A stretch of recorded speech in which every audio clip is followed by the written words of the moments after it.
The morning sun cast long shadows across the polished marble floors of Gringotts Wizarding Bank as Harry Potter sat in the opulent private conference room, surrounded by parchments that would determine the course of his life. The weight of expectation pressed down upon his shoulders like a physical thing, heavier than any invisibility cloak had ever been. At 19, the boy who lived had become something else entirely.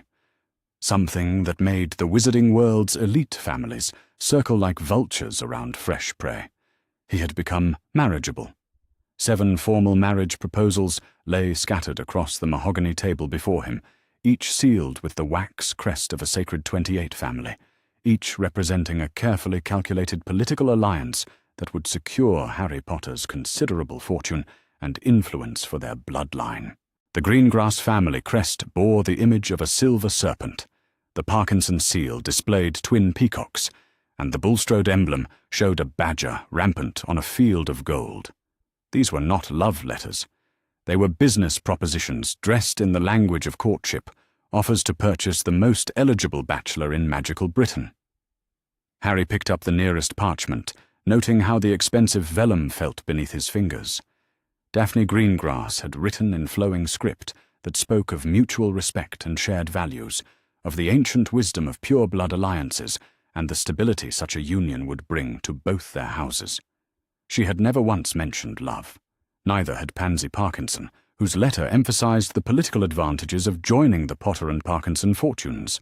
Millicent Bulstrode's proposal was refreshingly direct, outlining the financial benefits and social standing such a marriage would provide without any pretense of affection. The other proposals followed similar patterns. Susan Bones wrote of duty and honor. Tracy Davis mentioned compatibility of magical signatures. Hannah Abbott spoke of the peace such a union would bring to the wizarding world.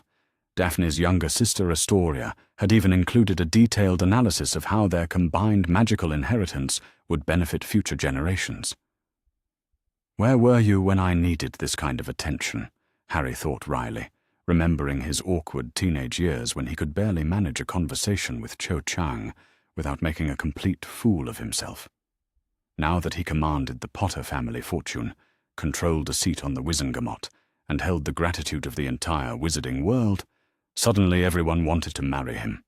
The conference room door opened with a soft creak, and Kingsley Shacklebolt entered with the measured stride of a man carrying the weight of the Ministry of Magic on his shoulders. The Minister for Magic looked older than his years, the stress of post-war reconstruction evident in the lines around his eyes and the silver threading through his hair. He nodded respectfully to Harry before taking a seat across from him, his presence immediately filling the room with an air of official importance. "Good morning, Minister," Harry said, setting down the Greengrass proposal and giving Kingsley his full attention. "I assume this isn't a social call." "I'm afraid not," Kingsley replied, his deep voice carrying notes of both authority and genuine concern. "We need to discuss your future, Harry, and how it affects the stability of our world." Harry gestured to the marriage proposals spread before them. "I take it this is about more than my love life. Everything is connected in our world. You know that," Kingsley said, leaning forward slightly. "The Potter name carries weight that extends far beyond personal preference. These families, these alliances, they represent the old power structures that kept our society stable for centuries. With Voldemort gone and the Death Eater trials concluded, we need that stability now more than ever." Harry felt a familiar knot of frustration forming in his stomach. The same conversation, over and over, with different people using different words, but always arriving at the same conclusion. His personal happiness was secondary to the greater good. His individual desires mattered less than the political stability of the wizarding world. He had heard it all before, during the war, when Dumbledore had used him as a weapon against Voldemort. Now, apparently, he was to be used as a diplomatic tool in peacetime. "And if I choose someone outside these families?" Harry asked, his voice carefully neutral. "What then?" Kingsley's expression grew troubled. "The Wizengamot is already discussing the Potter Restoration Act. It would grant you significant political power, Harry, more influence than any wizard has held since the founders of Hogwarts. But such power comes with expectations. With responsibilities. Responsibilities to marry someone I don't love, Harry said flatly. Responsibilities to maintain the social order that keeps our world functioning, Kingsley corrected, though his tone suggested he understood Harry's perspective. I know it sounds callous, but consider what you've seen. Consider what happens when the old structures collapse entirely. We've just lived through that nightmare. Harry stood and walked to the tall windows overlooking Diagon Alley, watching the witches and wizards going about their daily business below. Children pressed their faces against the glass of quality Quidditch supplies, while their parents examined cauldrons and spellbooks. Life continuing, normal and peaceful, because people like him made the hard choices that kept it that way. What if I told you I was already interested in someone? Harry said without turning around. Someone who isn't on your approved list. The silence behind him stretched long enough that Harry turned to see Kingsley's reaction. The minister's face had gone carefully blank, the expression of a politician preparing to navigate dangerous waters. Who? Kingsley asked simply. Before Harry could answer, the conference room door opened again, and Hermione Granger entered with an armload of legal texts and parchment scrolls. Her hair was pulled back in a practical bun, and she wore the conservative robes of someone who had learned to dress for the professional wizarding world rather than personal comfort. At 23, she had become the youngest researcher ever employed by the Department of Mysteries, her brilliant mind finally given the resources and challenges it deserved. Sorry I'm late, she said, settling her materials on the table with practiced efficiency. The archive clerk at the ministry couldn't locate the marriage law precedents from the 18th century, and I had to dig through 3 different restricted sections to find them myself. She looked up and noticed Kingsley for the first time, her expression shifting to polite professional recognition. Minister Shacklebolt, I didn't realize you were joining us for this session. I hope I'm not interrupting anything important. Harry watched Kingsley's face as the minister took in Hermione's presence, saw the moment of realization followed by carefully controlled alarm. The older man's eyes moved between Harry and Hermione, noting the easy familiarity with which she had entered, the comfortable way she organized her materials, the implicit assumption that she belonged in this private discussion of Harry's personal affairs. Miss Granger, Kingsley said slowly, his voice maintaining diplomatic neutrality while his mind clearly raced through the implications. I was just discussing some political matters with Harry. Perhaps we should reschedule? Actually, Harry said, moving back to the table and taking his seat next to Hermione, I think this conversation is exactly what we need to have. All of us.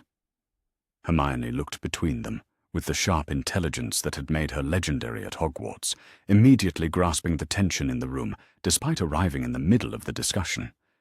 She straightened in her chair, transforming from casual friend to professional consultant in the space of a heartbeat.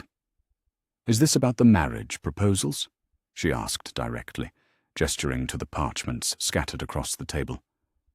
Because I've been researching the legal implications, and there are some fascinating precedents that might be relevant.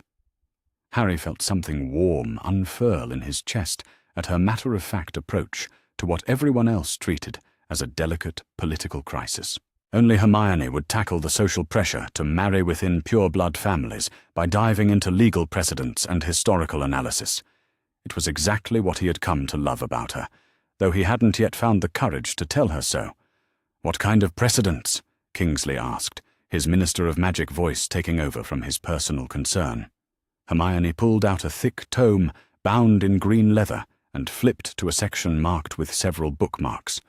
Well, the Marriage Act of 1762 established that no wizard or witch could be compelled to enter into marriage for political reasons, even if they held hereditary titles or significant magical influence.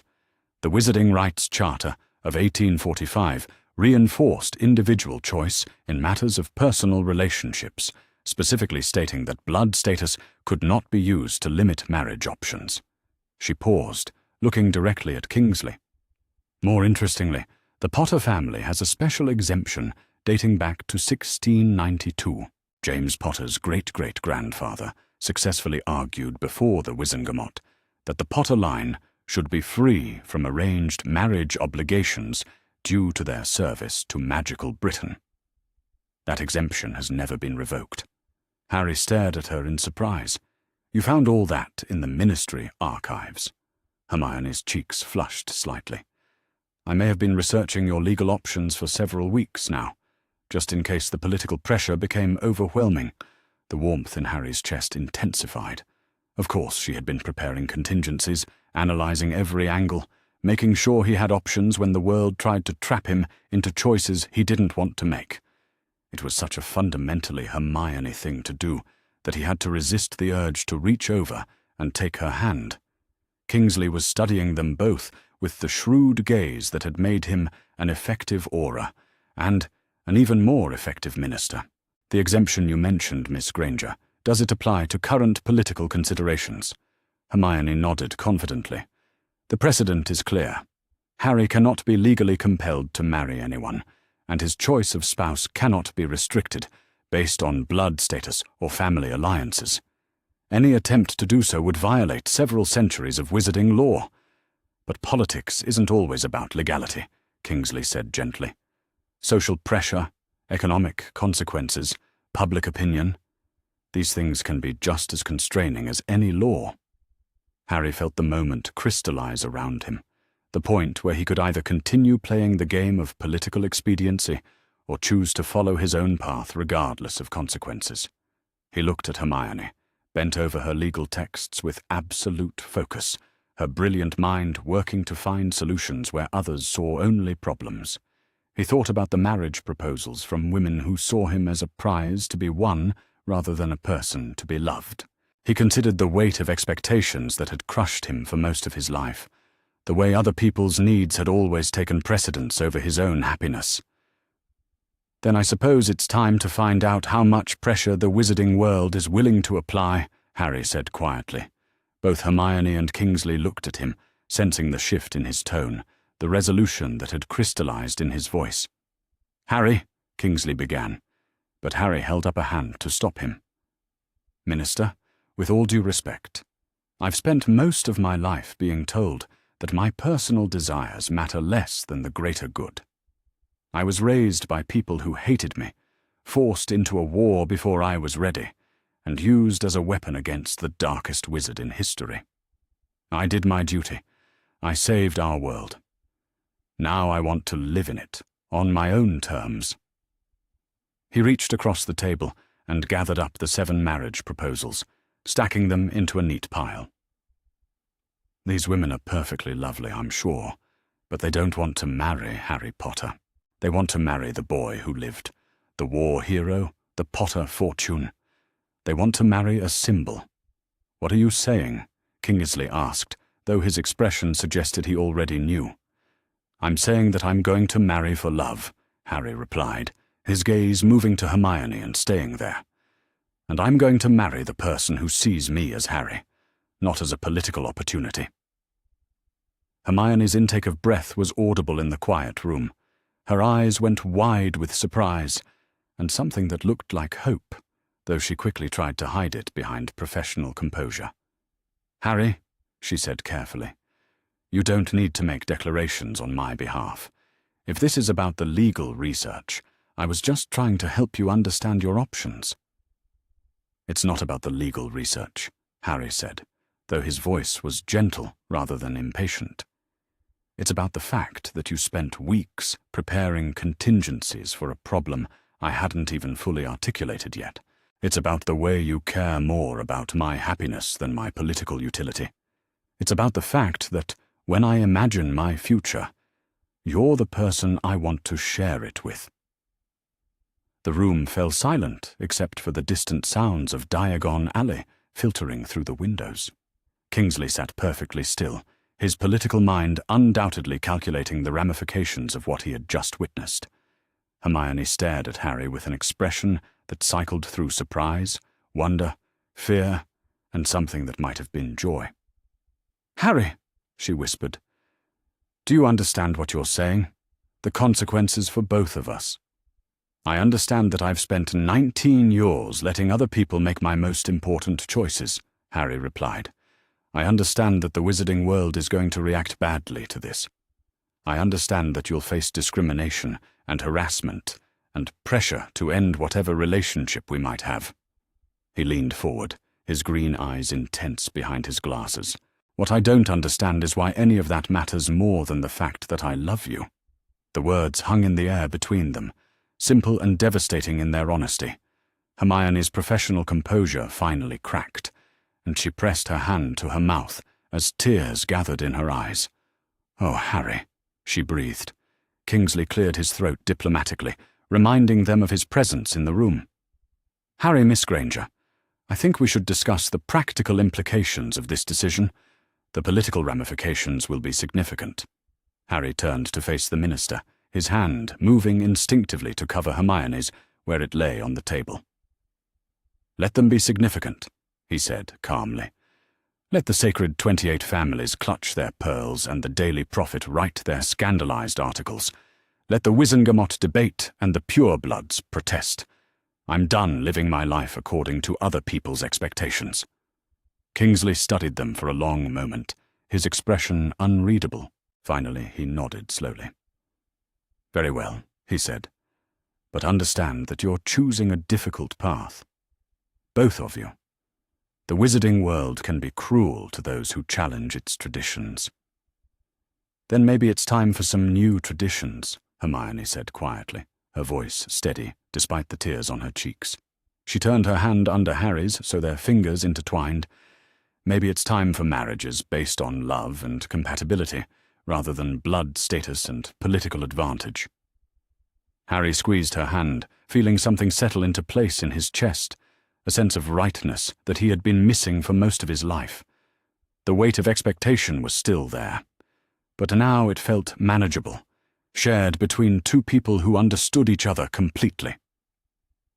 The morning sun continued to stream through the windows of Gringotts, casting everything in warm, golden light that seemed to promise better days ahead. Outside, the wizarding world continued its daily routine, unaware that in a private conference room overlooking Diagon Alley, two young people had just decided to challenge centuries of tradition in favor of something as simple and revolutionary as love.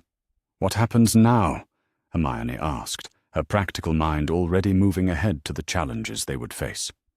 "Now," Harry said, lifting their joined hands to press a gentle kiss to her knuckles, "we find out whether the wizarding world is ready to accept that some things are more important than blood purity and political alliances." Kingsley stood, gathering his own papers with the efficiency of a man who had suddenly acquired a great deal of work to do. "I'll need to prepare statements for the press," he said, "and we should discuss security arrangements. There will likely be threats." "From my own people," Harry said with bitter humor, "the very families and institutions I'm supposed to protect. From people who fear change," Kingsley corrected, "but also from people who have been waiting for someone brave enough to challenge the old ways.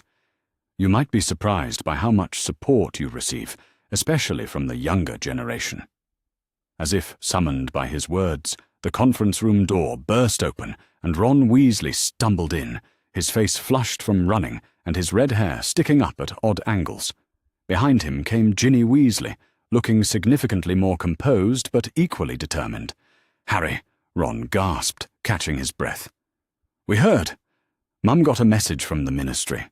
Something about marriage proposals and political pressure. We came as soon as—" "Oh." He stopped abruptly, taking in the scene before him. Harry and Hermione, sitting close together with their hands intertwined, Hermione's tear-stained but radiant face, the stack of rejected marriage proposals on the table between them. Finally, Ginny said with satisfaction, crossing her arms and giving Harry an approving nod, "I was wondering when you two would figure it out." Ron's expression cycled through several emotions before settling on slightly bewildered acceptance. "Right then," he said slowly. "So this is happening." "This is happening," Harry confirmed, not letting go of Hermione's hand. "Good," Ron said firmly. "About time, too. Though I have to ask, mate, are you prepared for the absolute chaos this is going to cause?" Harry looked around the room, taking in the faces of the people who mattered most to him. Kingsley with his political concerns and genuine care for Harry's welfare. Ron with his loyal friendship and protective instincts. Ginny with her fierce independence and clear-eyed understanding of the situation. And Hermione, brilliant and brave and beautiful, who had spent weeks researching his legal options before he had even asked her to. "I think," Harry said, his voice full of quiet confidence, "that chaos might be exactly what the wizarding world needs." The morning sun climbed higher over Diagon Alley, and in a private conference room in Gringotts Bank, the future of magical Britain shifted on its axis. The boy who lived had made his choice, and the wizarding world would never be quite the same. The transformation in magical society began subtly, like the first green shoots of spring that herald the end of winter, long before anyone notices the changing season. 3 weeks after the merit bond ceremony at Stonehenge, Harry and Hermione found themselves experiencing a world that seemed fundamentally different from the one they had navigated during months of opposition and controversy. The shift started with individual conversations, tentative approaches from younger members of established magical families who had witnessed the ceremony either in person or through the extensive media coverage that followed. These were not the dramatic public declarations of support they had received from obvious allies, but rather quiet expressions of curiosity and admiration from people who had previously maintained careful neutrality about their relationship. Astoria Greengrass was among the first to reach out, arriving at Grimmauld Place on a Tuesday morning, with the nervous determination of someone who had rehearsed her words carefully, but remained uncertain about their reception. She looked remarkably similar to her older sister Daphne, sharing the same platinum blonde hair and aristocratic features, but her expression carried a warmth and openness that Daphne had always kept carefully controlled. "Mr. Potter." "Mrs. Potter," she said, using Hermione's new title with deliberate emphasis that suggested both respect and mild defiance of anyone who might question its legitimacy. "I hope you will forgive my unannounced visit, but I felt compelled to speak with you both about what I witnessed at Stonehenge." Hermione gestured for her to sit in the library where they had been reading the morning correspondence, which included congratulatory messages from magical institutions across Europe and requests for interviews from academic publications interested in documenting their merit bond experience. "Miss Greengrass," Hermione replied with the diplomatic politeness she had perfected during months of navigating social tensions, "we're always happy to receive visitors, especially those who supported our ceremony with their presence." Astoria settled into the offered chair with the careful grace that marked her pureblood upbringing, but her next words carried genuine emotion rather than practiced social courtesy. "What you accomplished at Stonehenge was extraordinary," she said. "I have never seen magic like what your merit bond created, and I grew up in a house where magical theory and bloodline research were discussed at every meal." She paused, clearly organizing thoughts that were both personal and potentially controversial within her own family context. "More than that, you proved that everything we were taught about magical compatibility and bloodline superiority was either incomplete or simply wrong. The power your bond generated, the harmony between your magical signatures, it was visible proof that love and genuine partnership create stronger magic than any arranged political alliance ever could." Harry studied the young woman's face, recognizing in her expression something he had seen in mirrors during his own moments of questioning the assumptions that had shaped his upbringing. This was someone whose worldview was being reconstructed by evidence that contradicted everything she had been taught to believe. "What does your family think of your conclusions?" he asked gently. Astoria's smile was rueful, but determined. "My parents are disturbed by my questions, and my sister refuses to discuss the ceremony at all. But I am not the only one in our generation who has been affected by what we witnessed. Several of my friends from similar families have expressed private doubts about the arranged marriages being planned for them.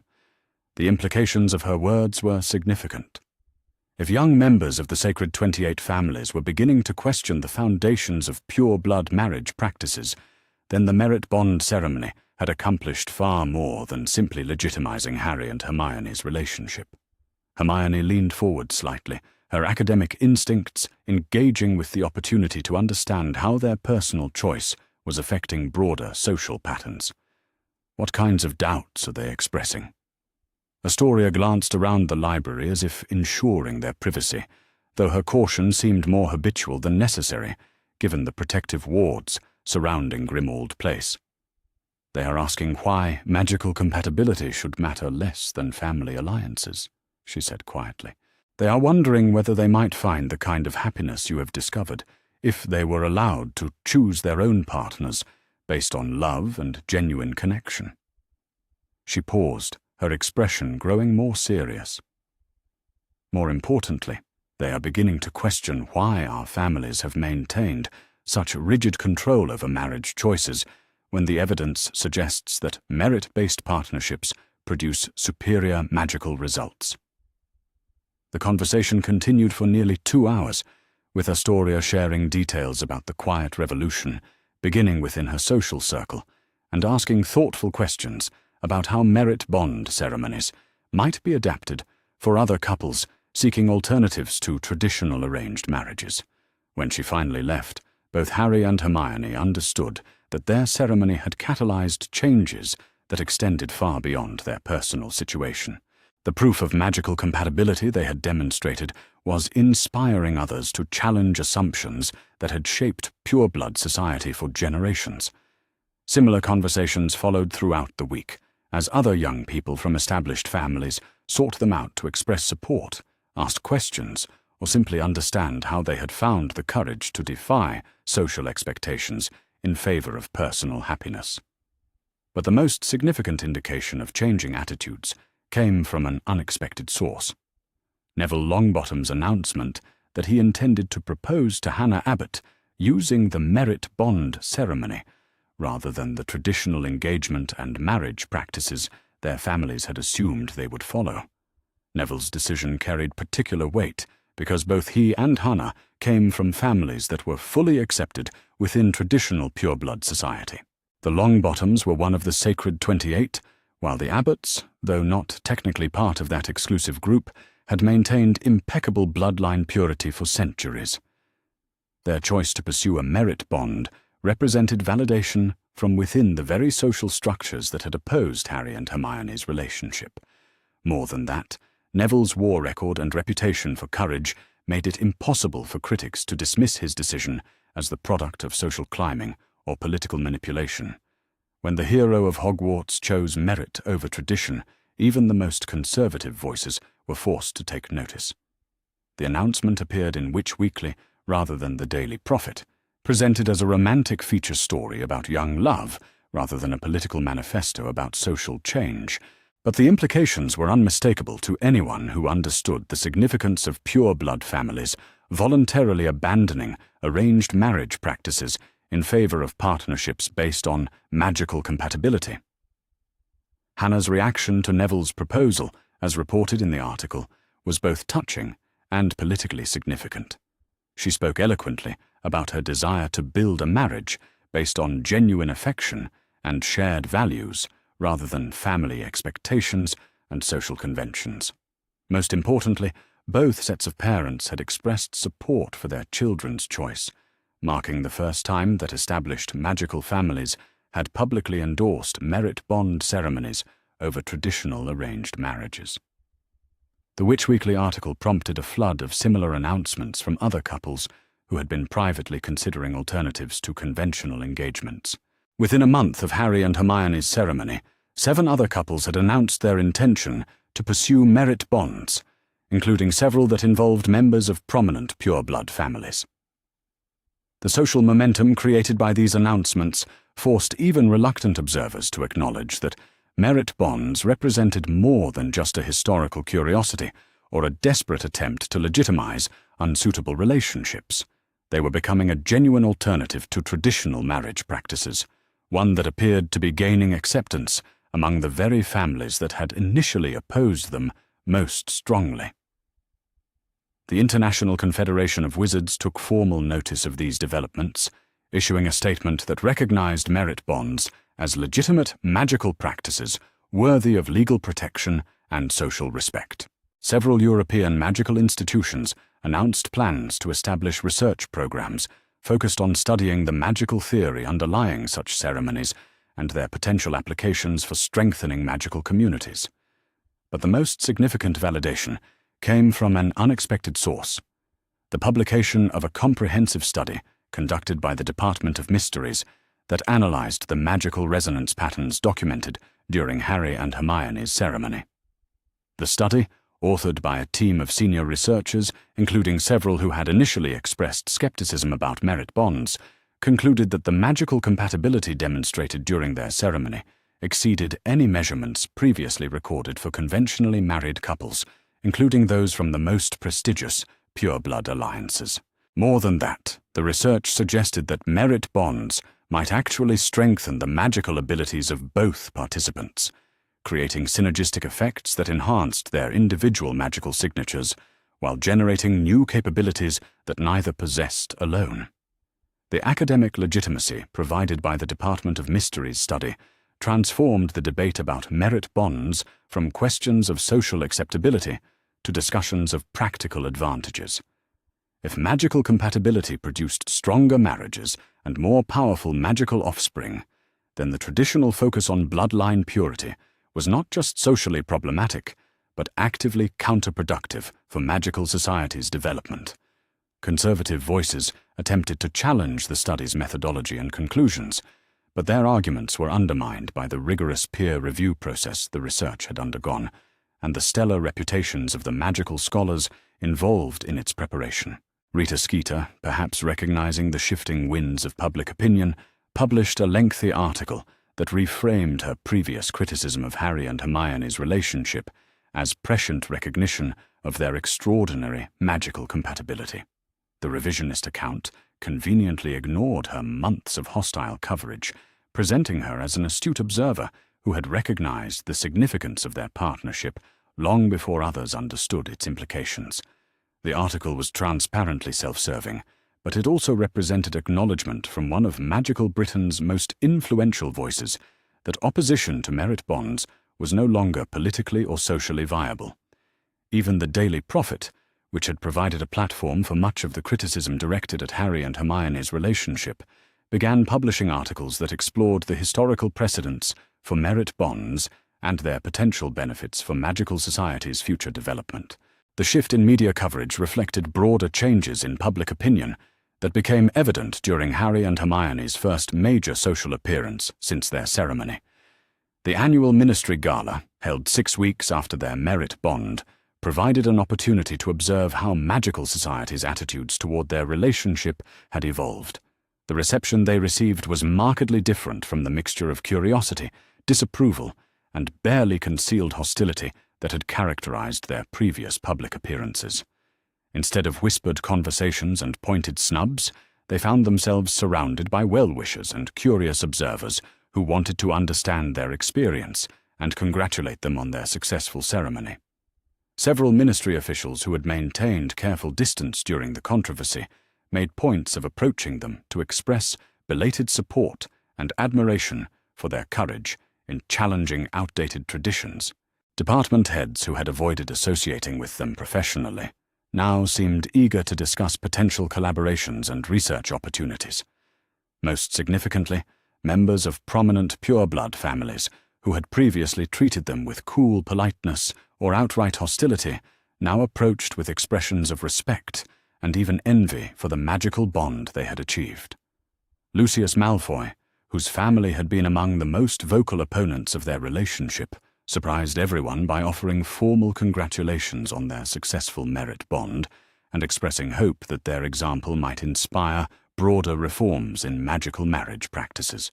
The gesture was probably calculated rather than sincere, but it represented acknowledgement from one of the most conservative voices in magical society that opposition to their relationship was no longer socially or politically sustainable. Even more surprising was Narcissa Malfoy's private conversation with Hermione during the gala's reception. The woman who had once visited Grimmauld Place to propose alternative marriage arrangements now spoke thoughtfully about the magical theory underlying merit bonds and their potential advantages for creating stable, powerful magical families.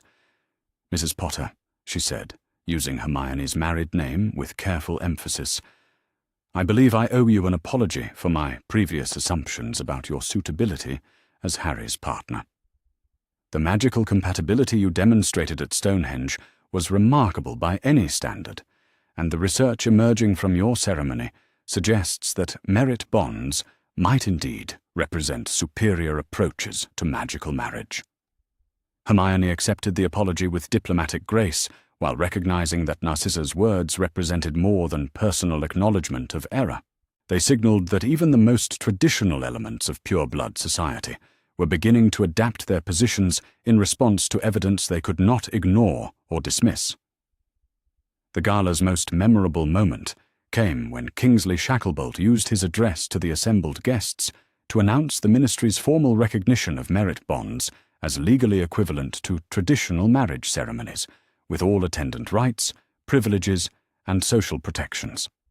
More than that, he announced the establishment of a new department of magical partnership research, tasked with studying merit bond practices and developing guidelines for couples interested in pursuing such ceremonies. The department would be headed by Hermione herself, in recognition of her groundbreaking research and personal experience with merit bond magic. The announcement was met with sustained applause that included even some of the Sacred 28 family representatives, marking a complete reversal from the social ostracism they had faced just months earlier. As they left the gala that evening, Harry and Hermione walked hand in hand through the ministry's atrium, marveling at how completely their world had changed since the ceremony at Stonehenge. The revolution they had started with their simple decision to choose love over social expectations had succeeded beyond their most optimistic hopes. Merit bonds were being recognized as legitimate alternatives to traditional marriages. Young people from all backgrounds were questioning assumptions about bloodline superiority, and magical society itself was beginning to evolve toward more inclusive and merit-based approaches to social organization. But the most profound change was personal rather than political. The merit bond they shared had created a connection that went beyond conventional marriage, linking their magical signatures and emotional states in ways that enhanced both their individual abilities and their partnership. Harry could feel Hermione's contentment and excitement through their bond, just as she could sense his satisfaction and love. They had not simply won acceptance for their relationship, they had discovered a form of magical partnership that was deeper and more fulfilling than either had imagined possible. The wizarding world had finally learned what Harry and Hermione had always known, that love, when supported by genuine compatibility and unwavering commitment, was indeed the strongest magic of all. Their personal revolution had become a social transformation, and the future belonged to those brave enough to choose merit over prejudice, love over tradition, and hope over fear. 6 months had passed since the merit bond ceremony at Stonehenge, and the ripple effects of Harry and Hermione's choice continued to reshape magical society in ways that surprised even the most optimistic supporters of their relationship. What had begun as a personal decision to choose love over social convention had evolved into a comprehensive transformation of how the wizarding world understood marriage, compatibility, and the foundations of magical partnership. Hermione's new office in the Department of Magical Partnership Research occupied a corner suite in the ministry's renovated East Wing, with tall windows that overlooked the bustling streets of magical London, and bookshelves that reached from floor to ceiling, filled with texts on magical theory, historical marriage practices, and the growing body of research on merit bond ceremonies. The department itself had grown from a small research initiative to a fully staffed division that employed magical scholars from across Europe and conducted studies that were reshaping academic understanding of magical compatibility. The Morning Mail brought reports from field researchers documenting merit bond ceremonies that had taken place across magical Britain, each one adding to the growing database of successful partnerships that challenged traditional assumptions about bloodline compatibility. In the 6 months since their own ceremony, 43 couples had completed merit bond rituals, representing every possible combination of blood status and magical heritage. Most significantly, 17 of those ceremonies had involved members of the sacred 28 families choosing partners based on magical compatibility rather than political advantage. The success rate had been remarkable, with every documented ceremony producing the kind of magical resonance that indicated deep compatibility and promising long-term stability. Harry entered the office carrying 2 cups of tea and the morning edition of the Daily Prophet, which had taken to featuring a weekly section on merit bond ceremonies and their impact on magical society. His role as senior advisor to the department allowed him to contribute to policy development while maintaining his aura duties, creating a unique perspective on how changes in marriage practices were affecting broader social dynamics. "Any interesting developments in today's reports?" he asked, settling into the chair across from Hermione's desk and noting the stack of parchments that indicated another busy day of analyzing the social revolution they had inadvertently started.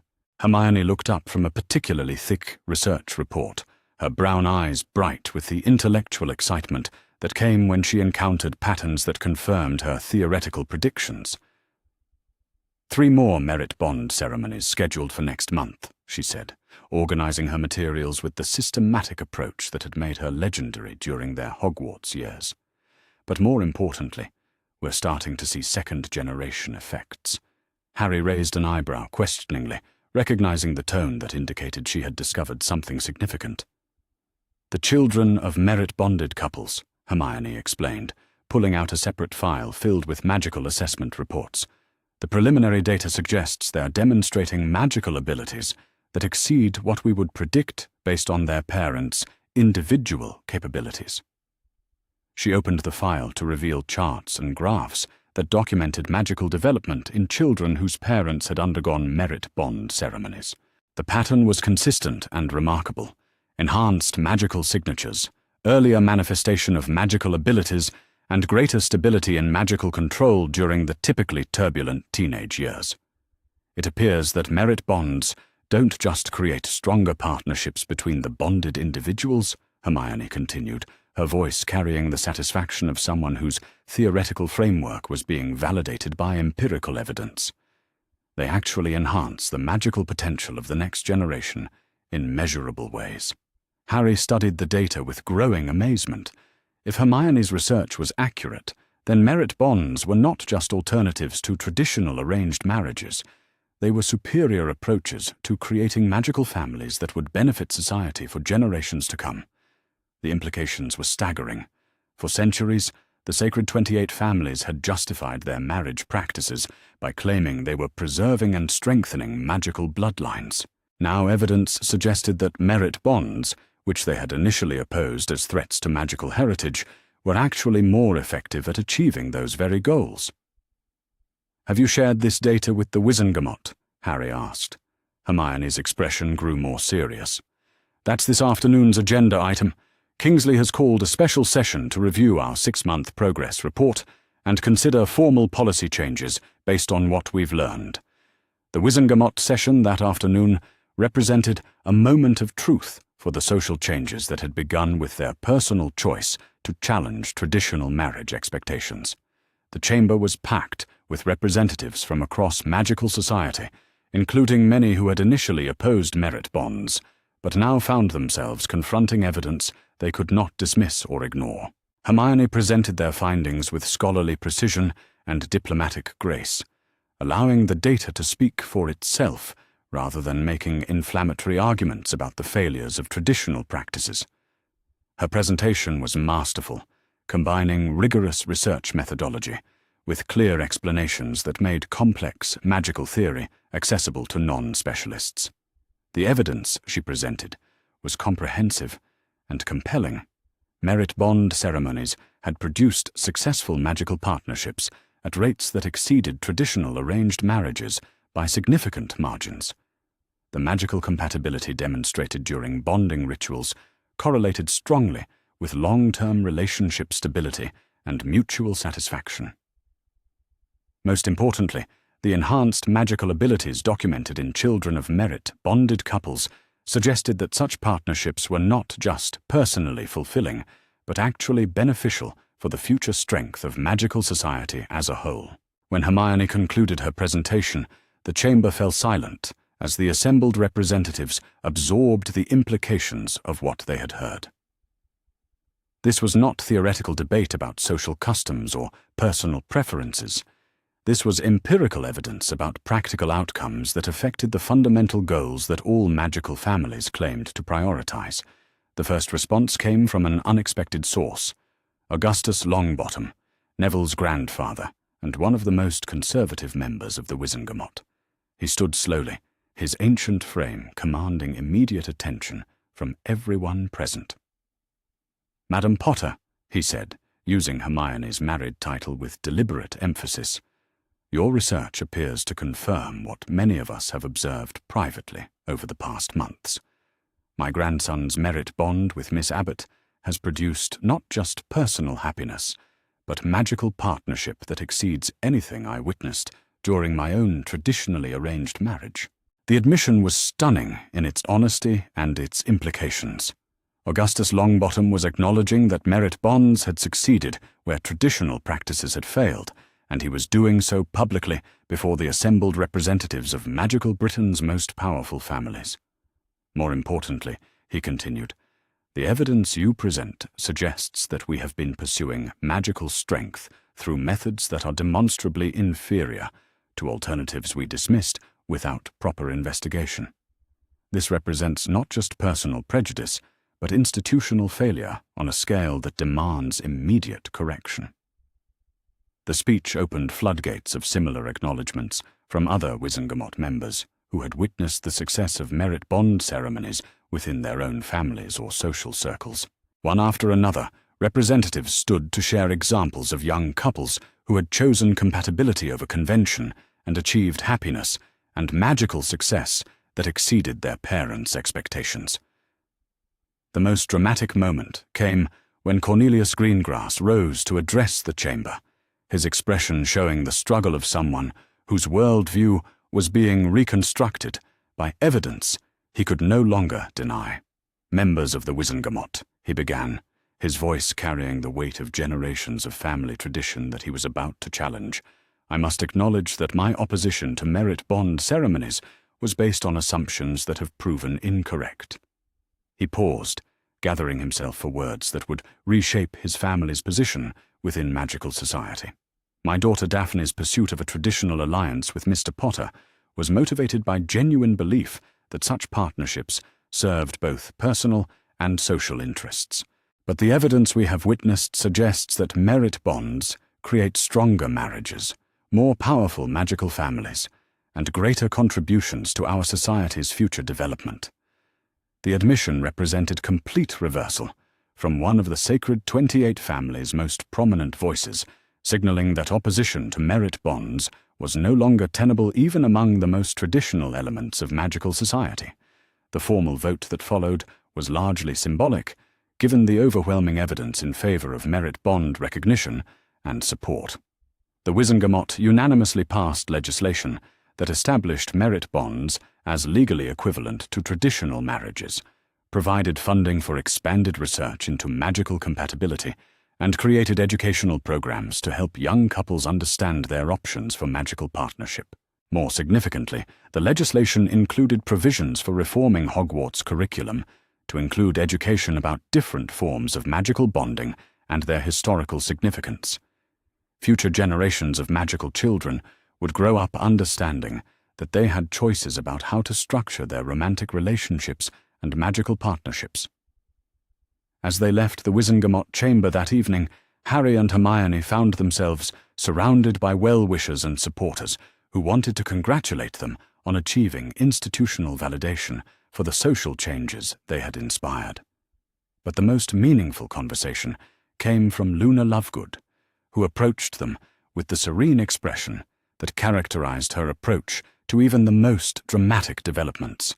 "I always knew this would happen," she said, with characteristic dreaminess that somehow conveyed absolute certainty. "Love magic is the strongest force in our world, and it was only a matter of time before everyone else recognized what was always obvious to those who bothered to look properly.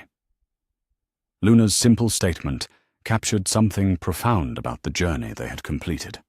Their decision to choose love over social expectation had not been revolutionary because it challenged existing institutions, but because it returned magical society to principles and practices that were older and more fundamental than the prejudices that had temporarily obscured them.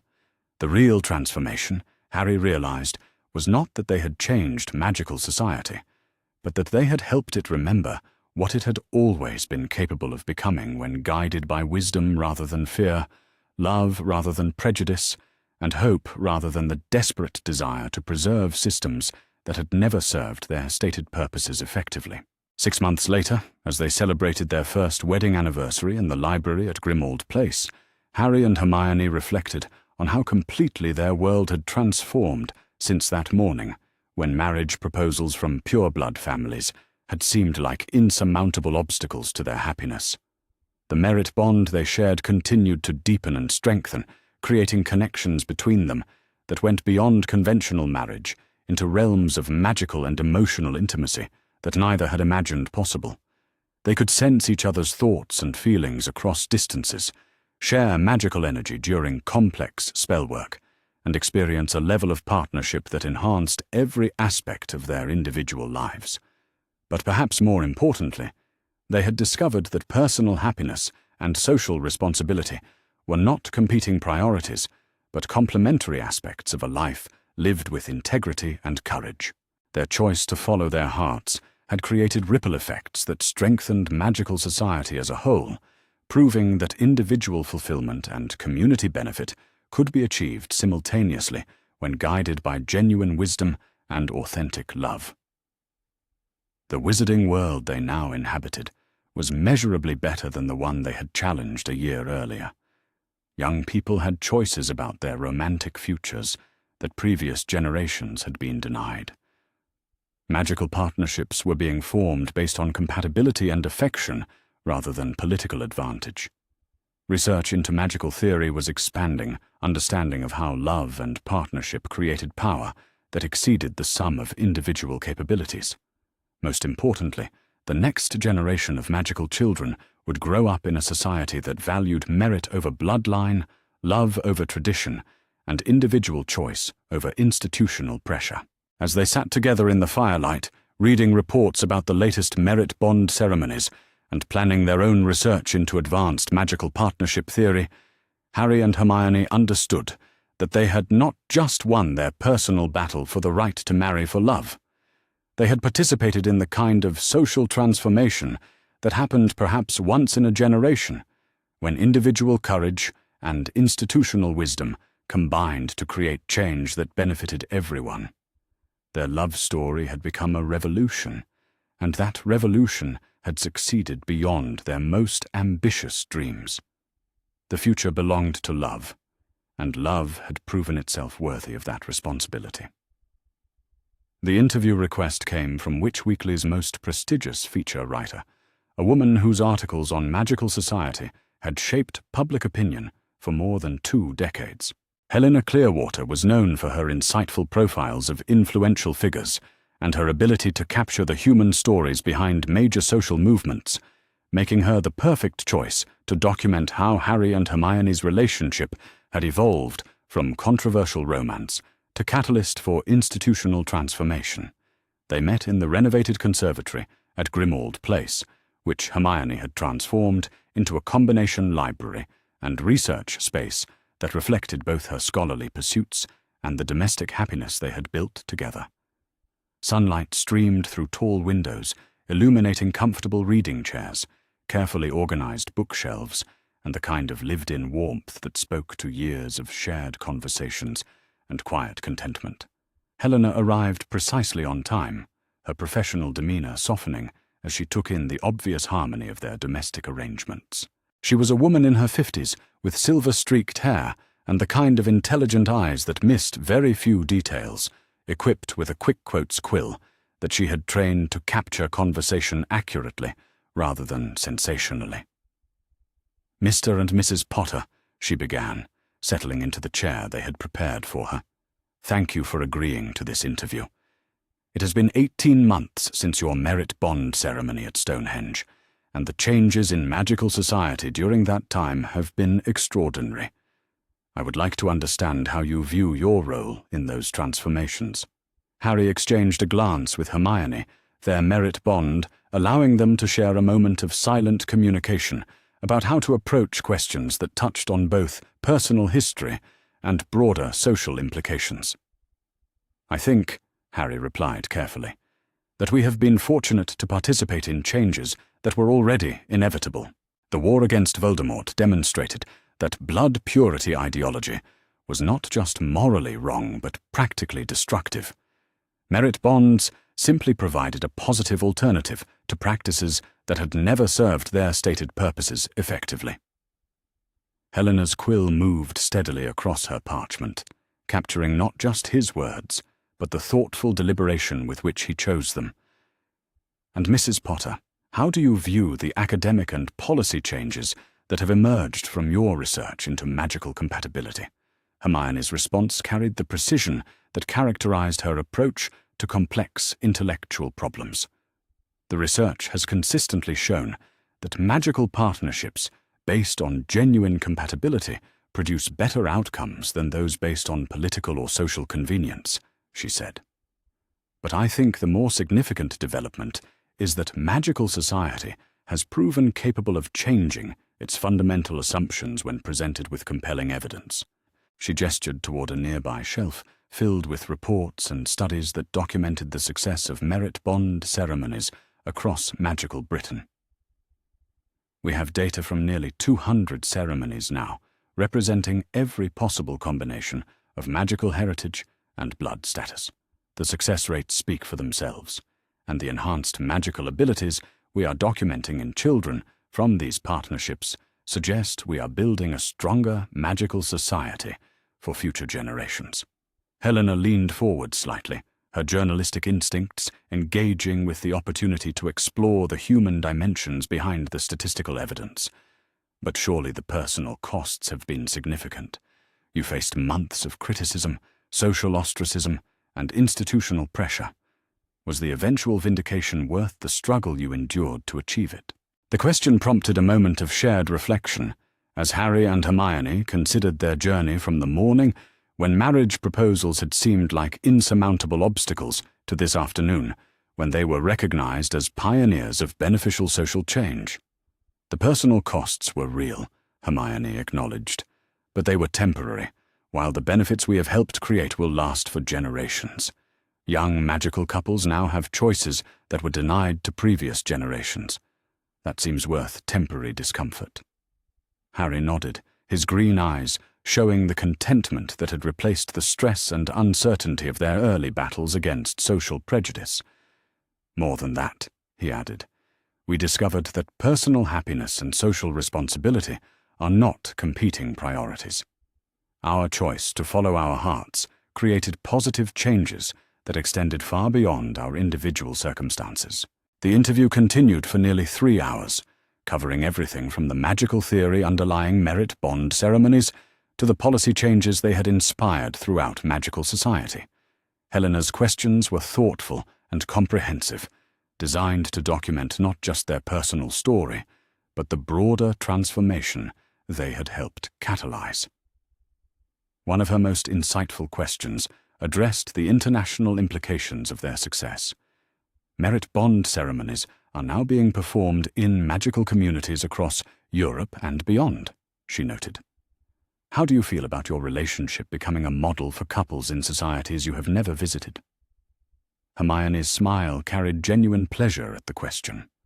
The universality of the response suggests that the principles underlying merit bonds transcend specific cultural or national contexts, she replied.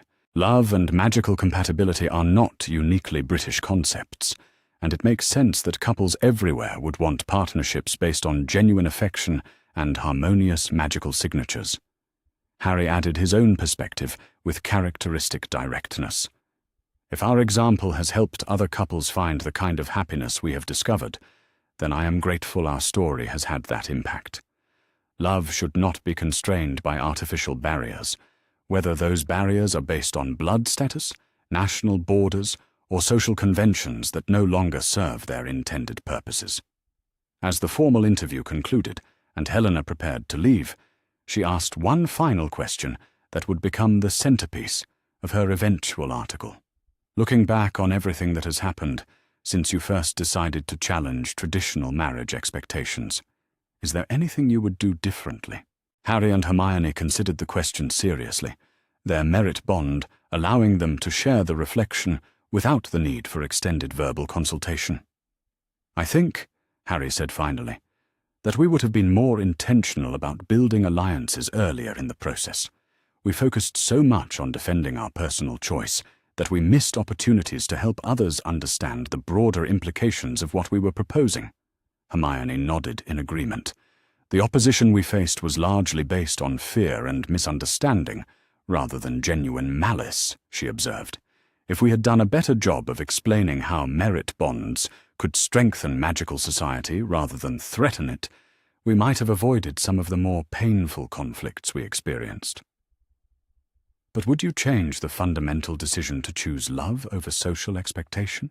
Helena pressed. Never, they replied simultaneously, their unified response carrying the kind of certainty that characterized their approach to all the most important questions in their lives. After Helena left, Harry and Hermione spent the evening in their favorite spot in the conservatory, reading the latest research reports from their department and discussing plans for expanding merit bond education programs throughout magical Britain. The statistics they reviewed painted a picture of comprehensive social transformation that exceeded their most optimistic predictions. Merit bond ceremonies had become the preferred choice for nearly 60% of young magical couples, representing a complete reversal of traditional marriage patterns within a single generation.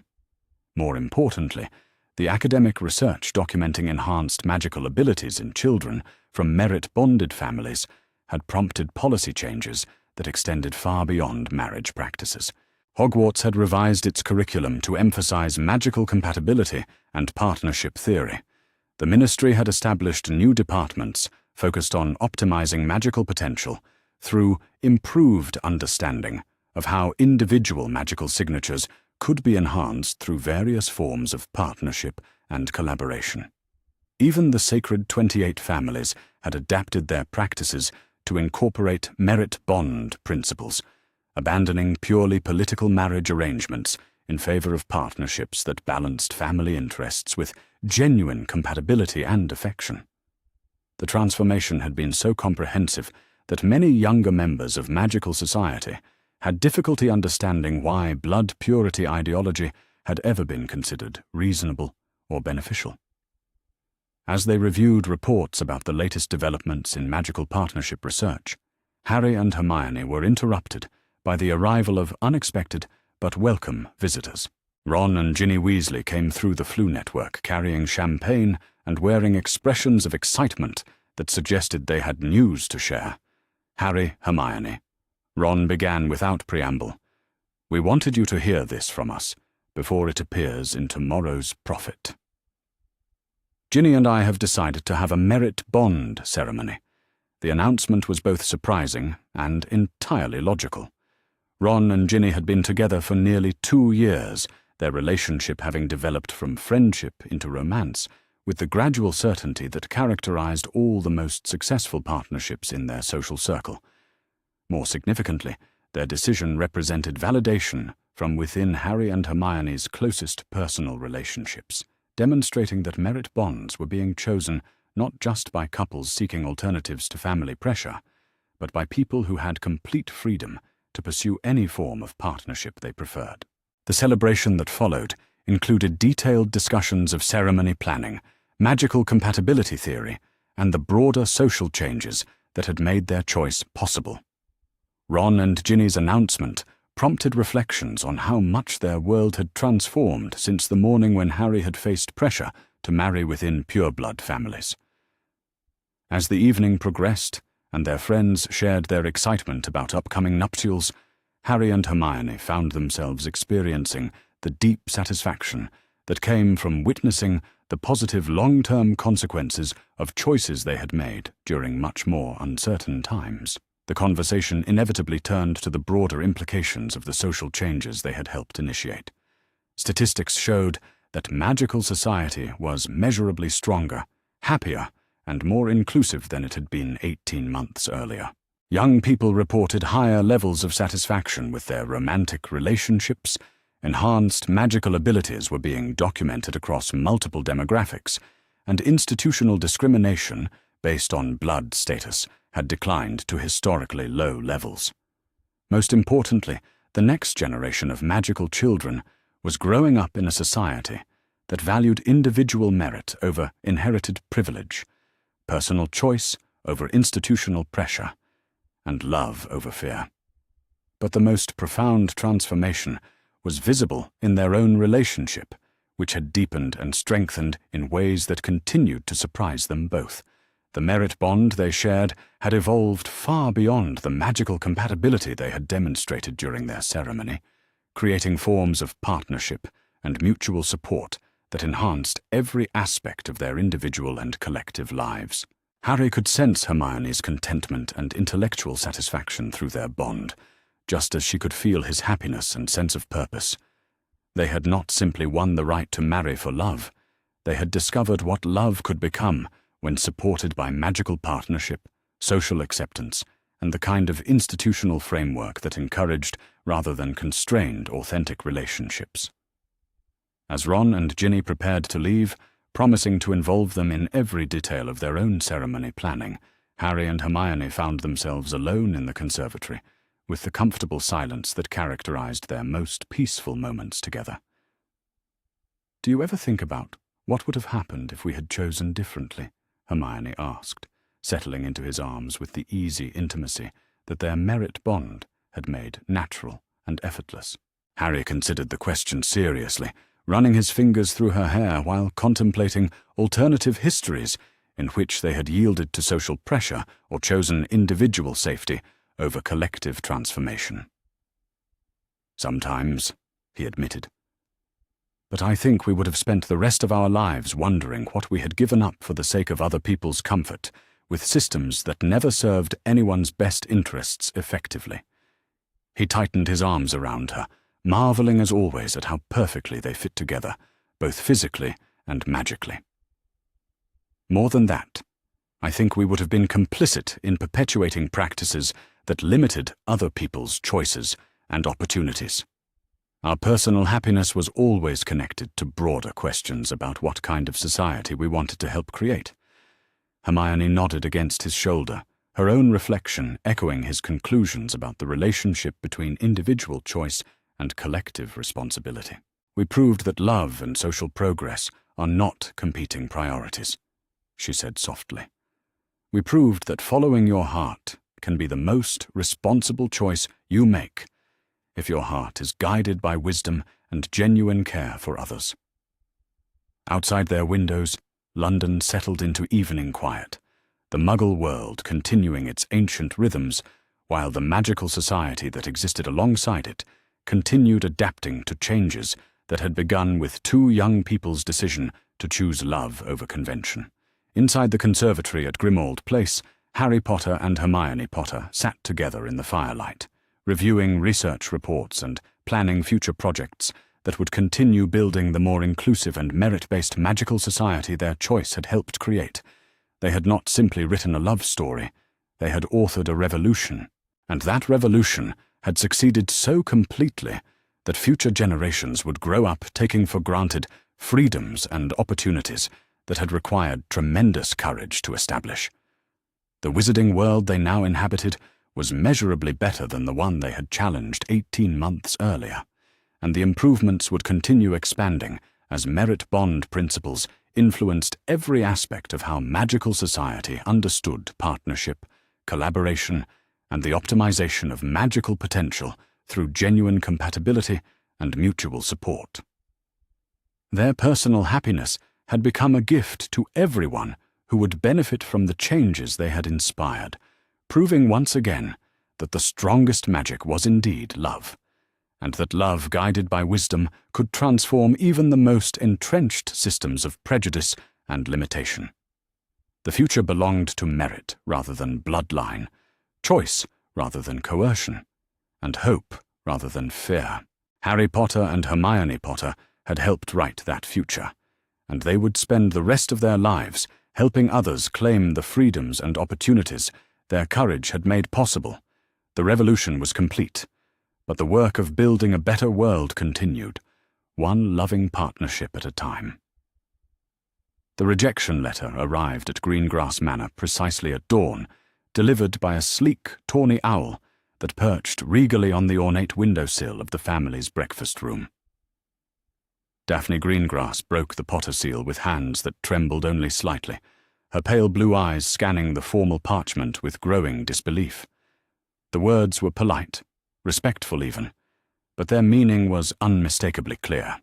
Harry Potter was declining her proposal of marriage, along with all the others, in favor of pursuing what the letter diplomatically termed a relationship based on personal affection rather than political alliance. She read it twice before the full implications sank in, then set the parchment down with the careful precision of someone trying very hard not to shatter something valuable. Across the table, her father, Cornelius Greengrass, lowered his copy of the Daily Prophet with the expression of a man who had just watched his carefully laid plans crumble into dust. "Well?" he asked, though his tone suggested he already knew the answer from her face. "He's chosen love over logic," Daphne said, surprised by how steady her voice sounded. "How very Gryffindor of him." The bitter disappointment in her words carried more weight than any dramatic outburst might have. She had spent months preparing for this alliance, studying Harry Potter's interests and preferences, crafting the perfect balance of political advantage and personal compatibility in her proposal. She had genuinely believed that her offer represented the best possible future for both their families, a union that would strengthen the wizarding world while providing them both with respectful partnership, if not passionate love. "And who has he chosen instead?" Cornelius asked, though something in his expression suggested he suspected the answer would not please him. "The letter doesn't specify," Daphne replied, scanning the parchment again for any clues. "But there have been rumors, haven't there? About him and that Muggle-born girl, Granger." The silence that followed was profound enough that Daphne could hear the grandfather clock ticking in the manor's entrance hall 3 rooms away. Her father's face had gone pale in a way that made his aristocratic features look carved from marble, beautiful and lifeless. "Surely not," he said finally. Surely even Potter wouldn't be so foolish as to throw away his entire political future for a girl with no magical heritage, no family connections, no understanding of our world's complexities. But even as he spoke the words, they both knew that Harry Potter had built his entire reputation on doing exactly the sorts of foolish, brave things that defied conventional wisdom. He had walked into the Forbidden Forest to face Voldemort's killing curse. He had chosen to save enemies alongside friends. He had refused the easy path in favor of the right one so many times that it had become his defining characteristic. Daphne folded the rejection letter with precise movements, her mind already shifting from disappointment to strategic analysis. If Harry Potter was indeed planning to marry Hermione Granger, the ramifications would extend far beyond simple romantic preference.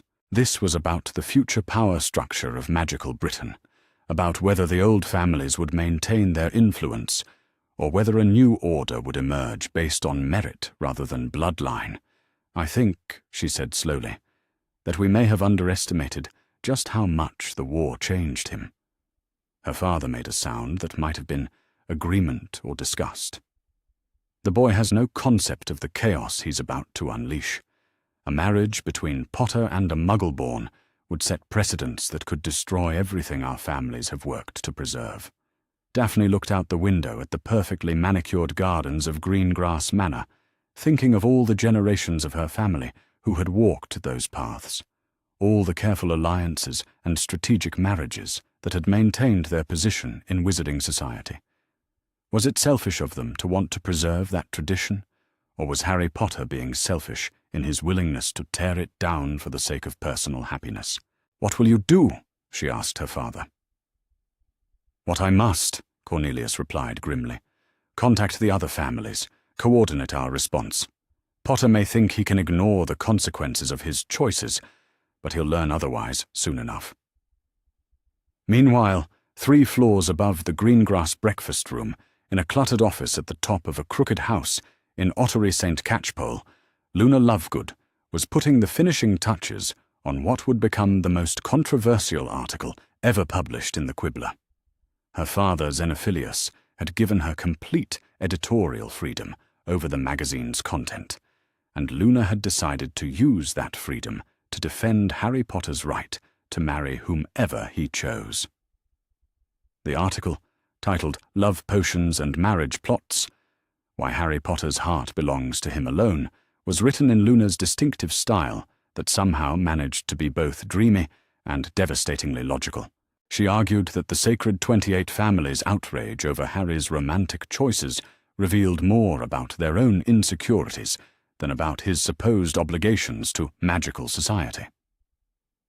Luna paused in her writing to gaze out at the garden where her father was chasing what appeared to be a crumple-horned snorkack, but was probably just a particularly elusive rabbit. She had always possessed an unusual clarity about human motivations, perhaps because she spent so little time worried about social conventions herself. It seemed perfectly obvious to her that Harry Potter should marry the person who made him happy, and equally obvious that Hermione Granger was that person. She dipped her quill back in the silver ink and continued writing, her words flowing with the confidence of someone who had never doubted her own moral compass. The wizarding world needed to be reminded that love was not a political strategy, and that the greatest magic often came from the most unexpected sources. Back at Grimmauld Place, Harry and Hermione sat in the renovated library, surrounded by legal texts and historical precedents that painted a complex picture of wizarding marriage law. The house had been transformed since Harry inherited it from Sirius, the dark artifacts removed, and the oppressive atmosphere replaced with warmth and light. Still, echoes of the Black family's obsession with blood purity lingered in the portraits and furnishings, making it a fitting place to plan their challenge to those very beliefs. Hermione had spread her research materials across the massive oak table that dominated the room, creating organized piles of parchments, books, and annotated notes.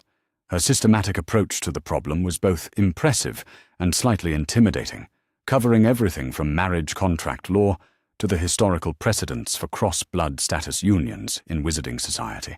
"The legal foundation is solid," she said, looking up from a particularly thick tome bound in burgundy leather. "Between the Potter family exemption and the various rights charters, no one can actually force you into a specific marriage, but the social pressure is going to be enormous." Harry moved to stand behind her chair, resting his hands on her shoulders and feeling some of the tension in her muscles. They had been researching for hours, ever since returning from their meeting with Kingsley, and the magnitude of what they were facing was becoming increasingly clear.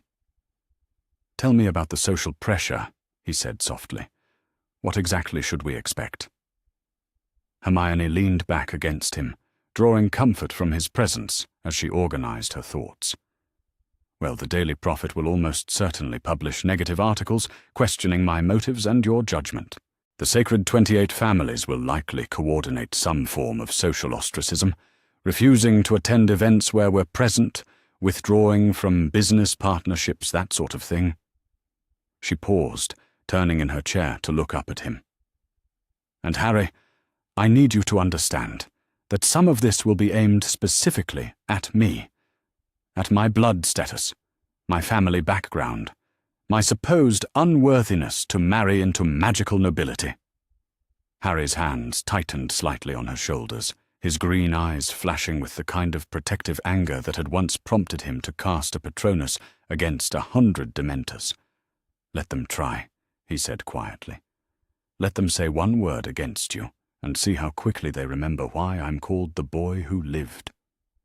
Hermione reached up to cover one of his hands with her own, her touch gentle but grounding.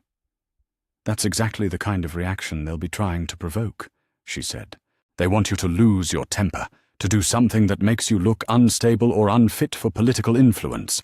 We have to be smarter than that." The wisdom in her words was undeniable, but Harry still felt the familiar fire of righteous anger burning in his chest. How many times in his life had people attacked the things he cared about most, trying to break him by hurting those he loved?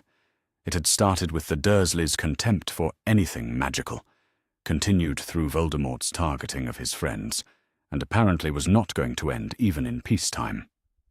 "What do you suggest?" he asked, forcing himself to focus on strategy rather than anger. Hermione turned back to her research materials and pulled out a slender volume Harry hadn't noticed before. "This is a compilation of marriage announcements from the last 2 centuries, she said. "I've been looking for precedents, examples of other cross-blood status unions that might have faced similar challenges. And what did you find?" "More than I expected, actually." Hermione flipped through the pages, pointing out entries she had marked with small paper flags. Andromeda Black's marriage to Ted Tonks, obviously. But also Septimus Weasley married Cedrella Black despite her family's objections. Fleamont Potter married Euphemia Fawcett, who came from a much lower social standing. She looked up at him with excitement beginning to build in her expression. "Harry, there's a pattern here. In almost every case where someone from an established family married outside their expected social circle, the initial scandal eventually faded. Society adapted. New alliances formed. But those weren't the boy who lived marrying a Muggle-born directly after a war that was largely fought over blood purity issues," Harry pointed out. "No," Hermione agreed. "But they prove that change is possible. That love can overcome social prejudice if the people involved are willing to weather the initial storm." Before Harry could respond, the library's fireplace erupted in green flames, and Narcissa Malfoy stepped gracefully into the room, her platinum blonde hair immaculate, despite having just travelled by Flu Network. Both Harry and Hermione jumped to their feet, hands instinctively moving toward their wands, but Narcissa raised her hands in a gesture of peace. "Please," she said, her cultured voice carrying notes of both dignity and desperation. "I come seeking a private conversation, nothing more." "Mrs. Malfoy," Harry said carefully, not entirely relaxing his defensive posture. "This is unexpected." "I imagine it is," Narcissa replied, her pale blue eyes taking in the scene before her, the scattered research materials and the obvious intimacy between Harry and Hermione. "I've come to make you an offer, Mr. Potter, one that might solve both our problems." Harry exchanged a quick glance with Hermione, who nodded slightly to indicate she was prepared for whatever might come next. "What sort of offer?" he asked. Narcissa moved further into the room, her presence somehow making the spacious library feel smaller and more charged with tension. "My nephew Teddy," she said, Draco's cousin on his father's side. "He has recently returned from his studies in France, completely reformed in his views on blood purity. He would make an excellent match for someone of your stature." The audacity of the proposal left Harry momentarily speechless. Here was Narcissa Malfoy, a woman whose husband had served Voldemort, and whose son had nearly killed Dumbledore, suggesting that Harry solve his marriage dilemma by choosing yet another pureblood option. "Mrs. Malfoy," Hermione said with dangerous politeness, "I believe you've misunderstood the nature of our situation." "Have I?" Narcissa replied, her gaze sharpening as it focused on Hermione. "I understand that Mr. Potter is facing pressure to make a politically advantageous marriage. I understand that his choice of bride will have significant ramifications for the future of wizarding society. What I'm offering is a compromise that would satisfy the traditionalists while still allowing him some degree of personal choice." It was Harry who answered, his voice carrying the quiet authority he had learned during his years as an Auror. "Mrs. Malfoy, I appreciate your attempt to find a solution, but you're operating under a fundamental misunderstanding. I'm not looking for a compromise. I'm not trying to balance personal preference with political advantage. I've already made my choice." He moved to stand beside Hermione, taking her hand in his with deliberate obviousness. "I'm going to marry Hermione Granger because I love her, because she's the most brilliant witch of our generation, and because she makes me want to be a better person every day. No amount of political pressure or social convenience is going to change that." Narcissa's expression remained controlled, but Harry caught the flash of something that might have been fear in her pale eyes. "Mr. Potter," she said slowly, "I don't think you understand what you're inviting upon yourself. Upon both of you. The old families will not simply accept this change gracefully. Then they'll have to learn to accept it ungracefully," Harry replied, "because it's happening whether they like it or not." After Narcissa left, having realized that her diplomatic mission was doomed to failure, Harry and Hermione found themselves alone in the library, with the weight of their decision settling around them like a comfortable but serious blanket. The afternoon sun slanted through the tall windows, casting everything in golden light that somehow made their challenge seem both daunting and beautiful. Hermione was back to her research, but Harry could see the tension in her shoulders, the way she held herself as if preparing for a blow that might come from any direction. He understood the feeling. They had committed themselves to a path that would likely bring them both criticism, social ostracism, and possibly even danger. "Are you having second thoughts?" he asked gently, settling into the chair beside her. Hermione looked up from her notes, and the smile that crossed her face was radiant despite the uncertainty in her eyes. "About marrying you? Never," she said. "About the wisdom of challenging the entire wizarding social order? Occasionally." Harry reached for her hand, marveling at how perfectly their fingers fit together, how right it felt to have her beside him as they planned their future. "We don't have to do this," he said. "If you want a quiet life, if you want to avoid all the controversy and attention, we could wait. We could keep our relationship private until the political climate changes." Hermione was already shaking her head before he finished speaking. "Harry Potter," she said, with the same tone she had used to scold him for not studying for potions exams, "if you think I'm going to hide our love because some people disapprove of my blood status, you clearly don't know me as well as you think you do." The fierce pride in her voice sent warmth flooding through his chest. This was the woman who had faced down Death Eaters, who had modified her parents' memories to protect them, who had never backed down from a fight when the cause was just. Of course she wouldn't be intimidated by social pressure from people who valued bloodline over character. Besides, she continued, her practical mind already moving to the next challenge, someone needs to stand up to this system. If we don't challenge these prejudices now, when will it happen? How many more brilliant Muggle-born witches and wizards will be told they're not good enough for the old families? How many more matches will be made based on politics rather than love? Harry lifted their joined hands and pressed a gentle kiss to her knuckles, a gesture that was becoming familiar and precious to both of them. "Then we do this together," he said. "Whatever comes next, we face it as partners."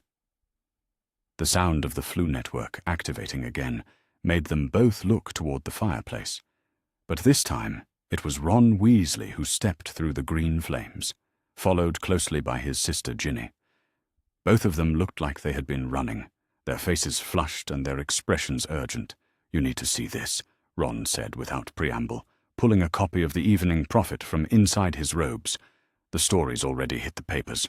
Harry felt his stomach sink as he took the newspaper and saw the headline splashed across the front page in letters large enough to be read from across a room. "Potter rejects Pureblood proposals. Boy who lived chooses. Muggle-born over magical tradition." The article, written by Rita Skeeter with her usual flair for sensationalism and character assassination, painted Harry as a misguided young man, led astray by a manipulative social climber who had been planning to ensnare him since their Hogwarts days. Hermione was described as calculating and opportunistic, someone who had used her friendship with Harry to position herself for the ultimate social advancement. Harry felt his anger rising as he read, the familiar hot fury that had gotten him into trouble so many times during his school years. But before he could say anything destructive, Hermione's calm voice cut through his rage. "Well," she said, setting down the paper with the same careful precision Daphne Greengrass had used that morning.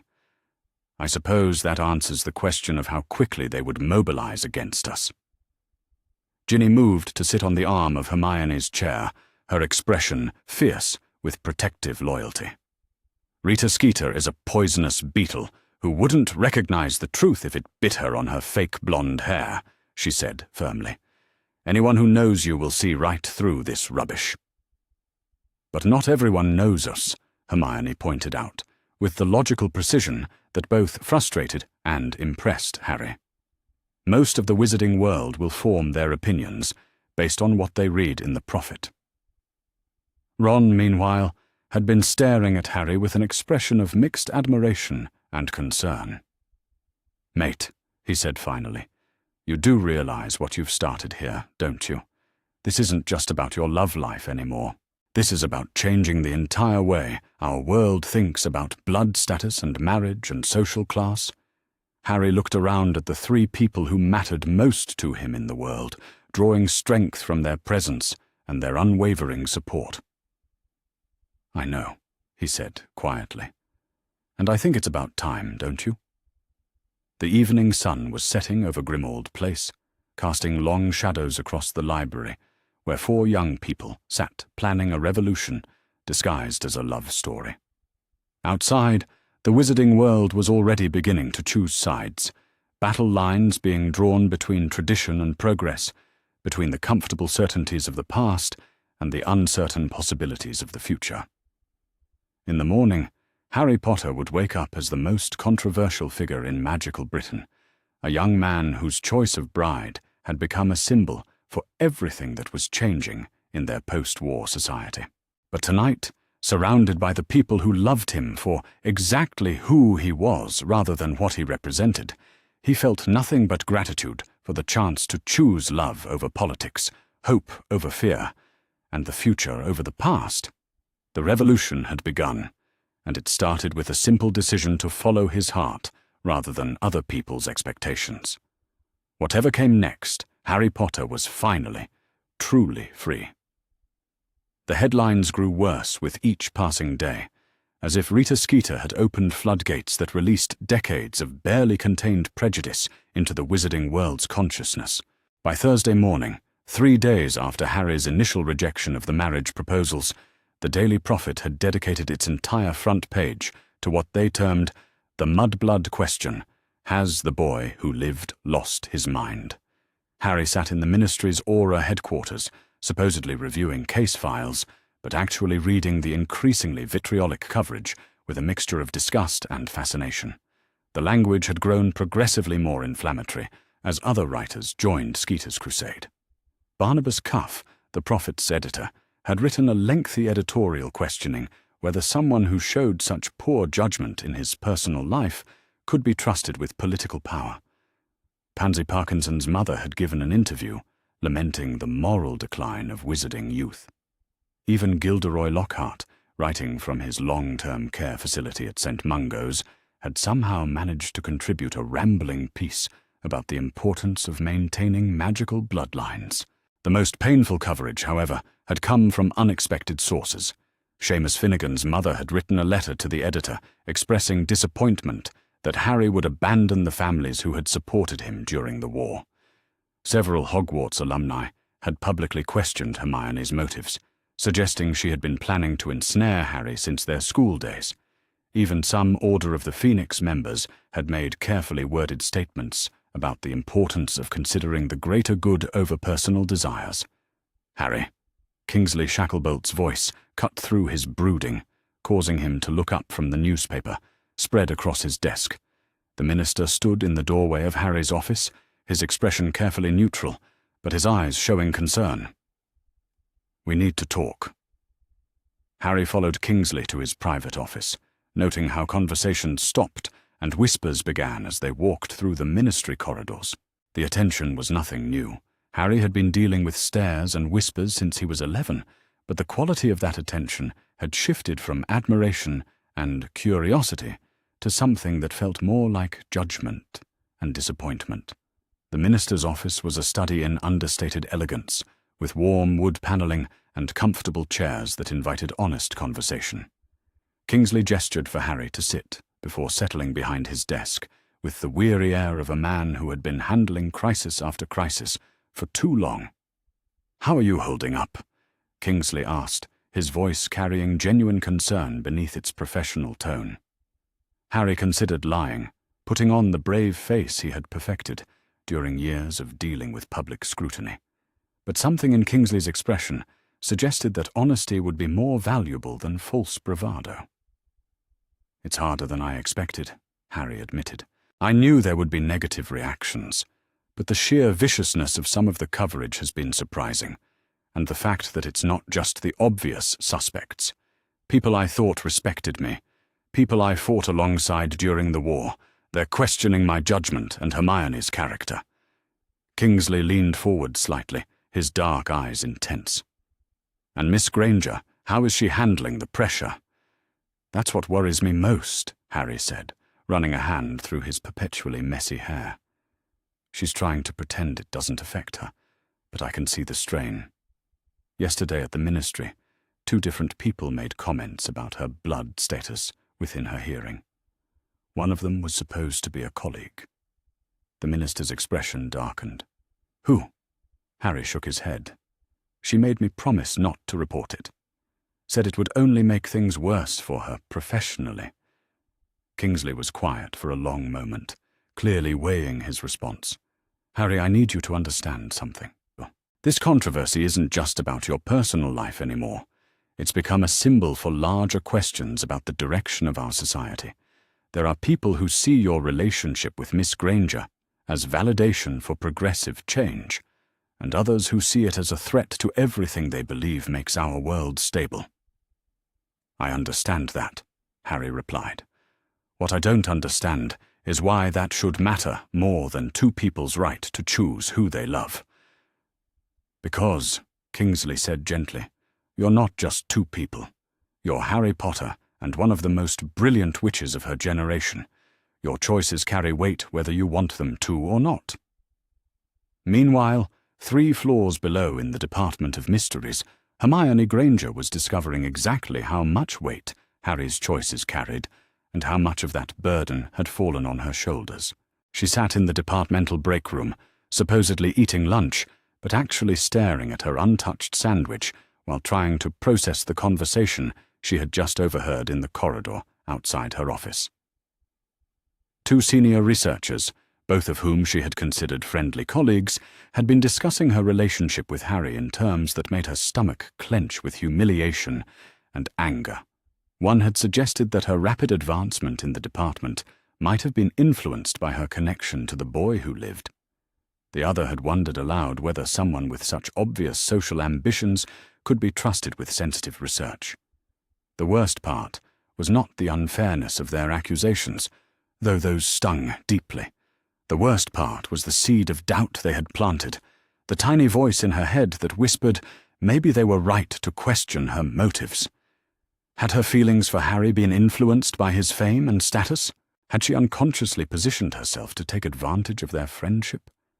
She knew the questions were ridiculous, even as they tormented her. She had loved Harry Potter, the awkward, lonely boy, long before she had fully understood what Harry Potter the war hero represented.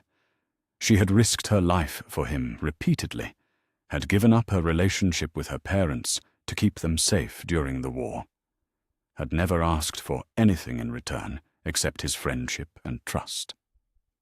But knowing something intellectually and feeling it emotionally were 2 different things, and the constant barrage of criticism was wearing down her usual confidence in ways she had not anticipated. "Miss Granger."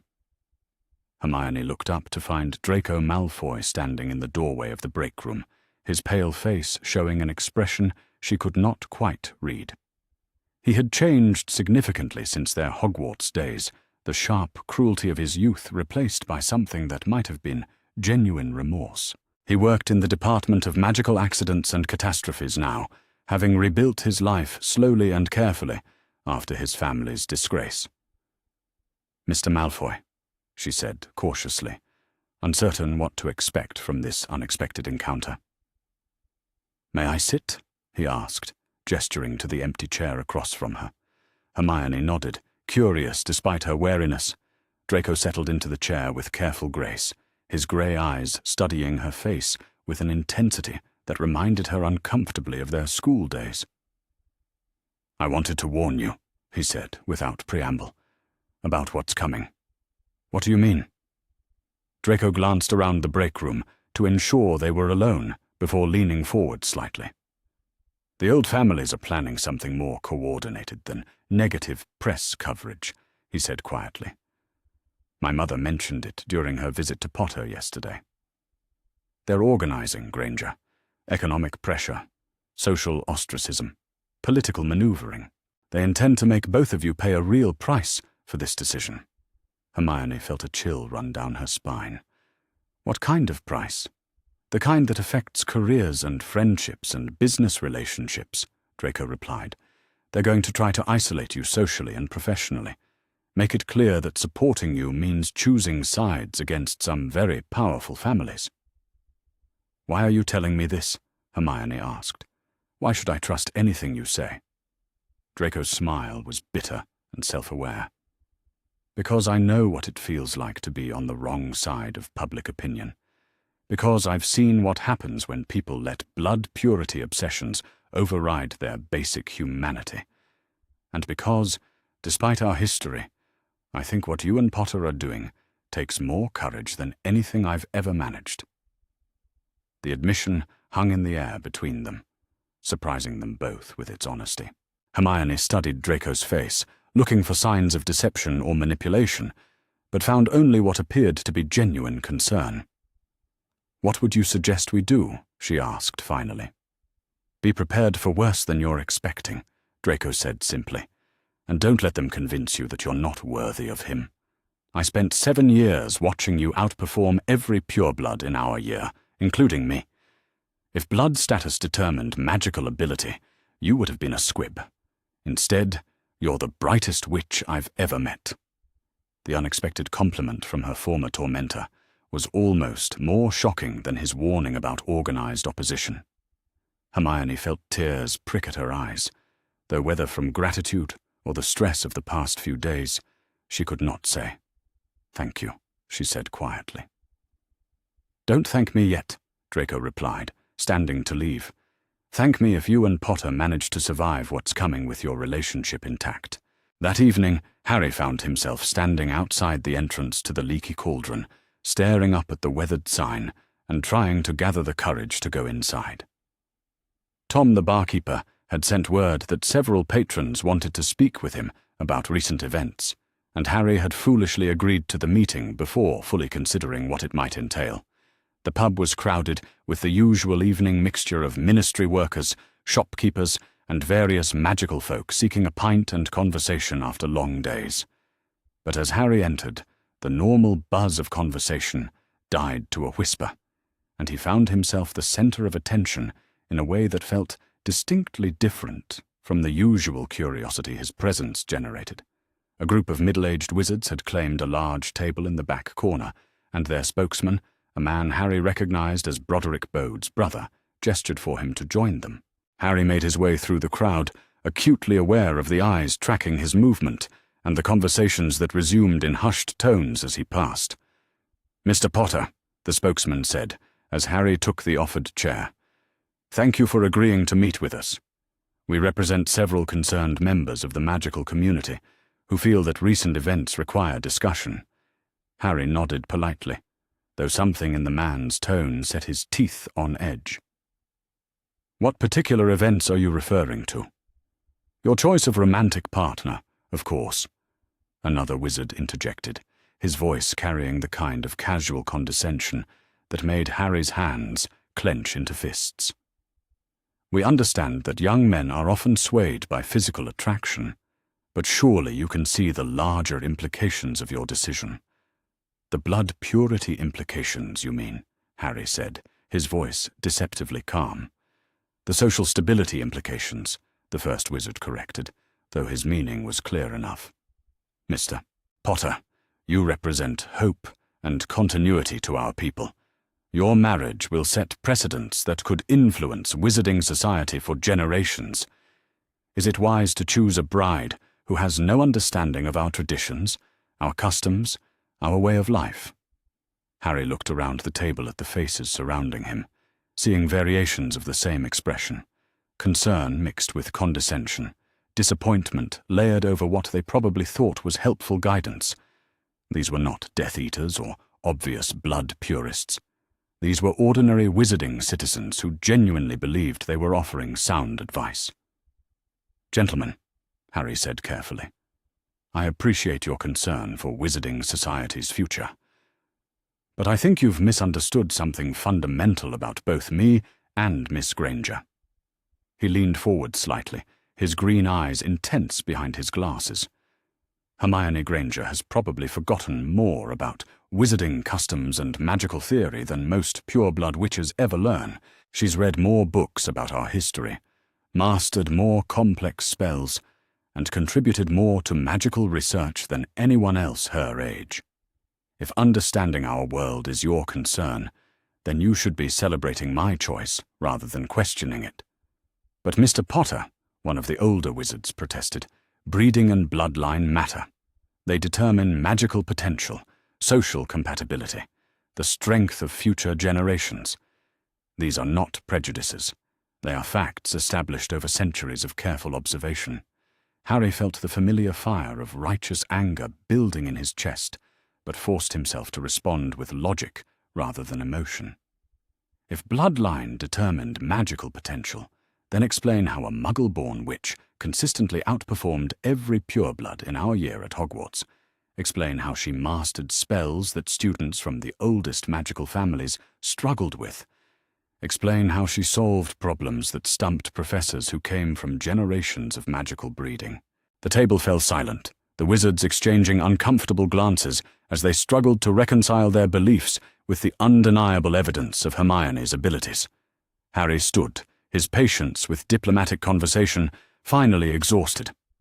"Gentlemen, I thank you for your time and your concern, but my mind is made up. I'm going to marry Hermione Granger because she's brilliant and brave and kind, and because she loves me for who I am rather than what I represent. If that troubles you, then I suggest you examine why the prospect of a happy marriage, based on love and mutual respect, seems like such a threat to your way of life." He left the leaky cauldron to a mixture of applause from some patrons and stony silence from others, feeling both vindicated and emotionally drained. The conversations were becoming predictable, the arguments recycled variations of the same prejudices he had been fighting his entire life. But as he walked through Diagon Alley toward the apparition point, Harry caught sight of a familiar figure standing outside Flourish and Blots. Hermione was there, her arms full of books, and her face showing the strain of the past few days, despite her attempts to hide it. She looked up as he approached, and her smile was radiant despite everything they were facing. "How did your meeting go?" she asked. "About as well as expected," Harry replied, taking some of the books from her arms. "How was your day at the ministry?" "Educational," Hermione said with a wry smile that didn't quite reach her eyes. "I'm learning just how creative people can be when they want to insult someone without technically violating workplace harassment policies." Harry felt his protective instincts flare, but before he could say anything destructive, Hermione continued. "But I also learned something encouraging. 3 different people went out of their way to express support today. Kingsley assigned me to a new research project that will keep me working directly with the minister's office. And Luna Lovegood's article has apparently inspired several other publications to write pieces defending our right to choose our own path." She stepped closer to him, her free hand finding his with the easy familiarity that had developed between them over the past few days. "Harry, I know this is harder than either of us anticipated. I know the pressure is enormous, and the criticism is painful. If you're having second thoughts—" Harry silenced her with a gentle kiss, right there on the street in front of anyone who cared to look. When they broke apart, his eyes were fierce with determination. "Hermione Granger," he said, clearly enough for passers-by to hear, "I'm going to marry you regardless of what the entire wizarding world thinks about it. The only thing that could change my mind is if you decide you don't want to marry me." Tears gathered in her eyes, but her smile was luminous with joy and relief. "In that case, Harry Potter, we're getting married." A small crowd had gathered to watch their public display of affection, and Harry was gratified to note that the reactions were mixed rather than universally negative. Several younger witches and wizards were smiling, an elderly couple was nodding approval, and even some of the more conservative-looking onlookers seemed more curious than hostile. The revolution, it seemed, was finding supporters in unexpected places. Change was never easy, but it was possible, one heart and one mind at a time. As they walked hand in hand toward home, Harry felt something settle in his chest that had been churning with anxiety for days. The wizarding world could question his judgment, attack Hermione's worthiness, and marshal all their social pressure against them. But they could not change the fundamental truth that love was stronger than prejudice, and that the future belonged to those brave enough to choose hope over fear. The mudblood question, as Rita Skeeter had so vulgarly termed it, had a simple answer. Love was love. Worth was determined by character rather than bloodline, and Harry Potter was done letting other people's prejudices dictate his choices. Tomorrow would bring new challenges, more criticism, and probably more organized opposition from the families who viewed their relationship as a threat to everything they held dear. But tonight, walking through Diagon Alley with the woman he loved, Harry felt nothing but gratitude for the chance to choose his own path and the courage to follow it wherever it might lead. The press conference was Harry's idea, though Hermione had spent 3 sleepless nights perfecting every word they would say. They had chosen the ministry's main atrium for maximum visibility, knowing that the marble and gold magnificence of the space would lend gravitas to their announcement, while accommodating the crowd of reporters, ministry officials, and curious onlookers who would undoubtedly attend. Harry stood at the temporary podium that had been erected near the Fountain of Magical Brethren, his hand steady despite the enormity of what he was about to do.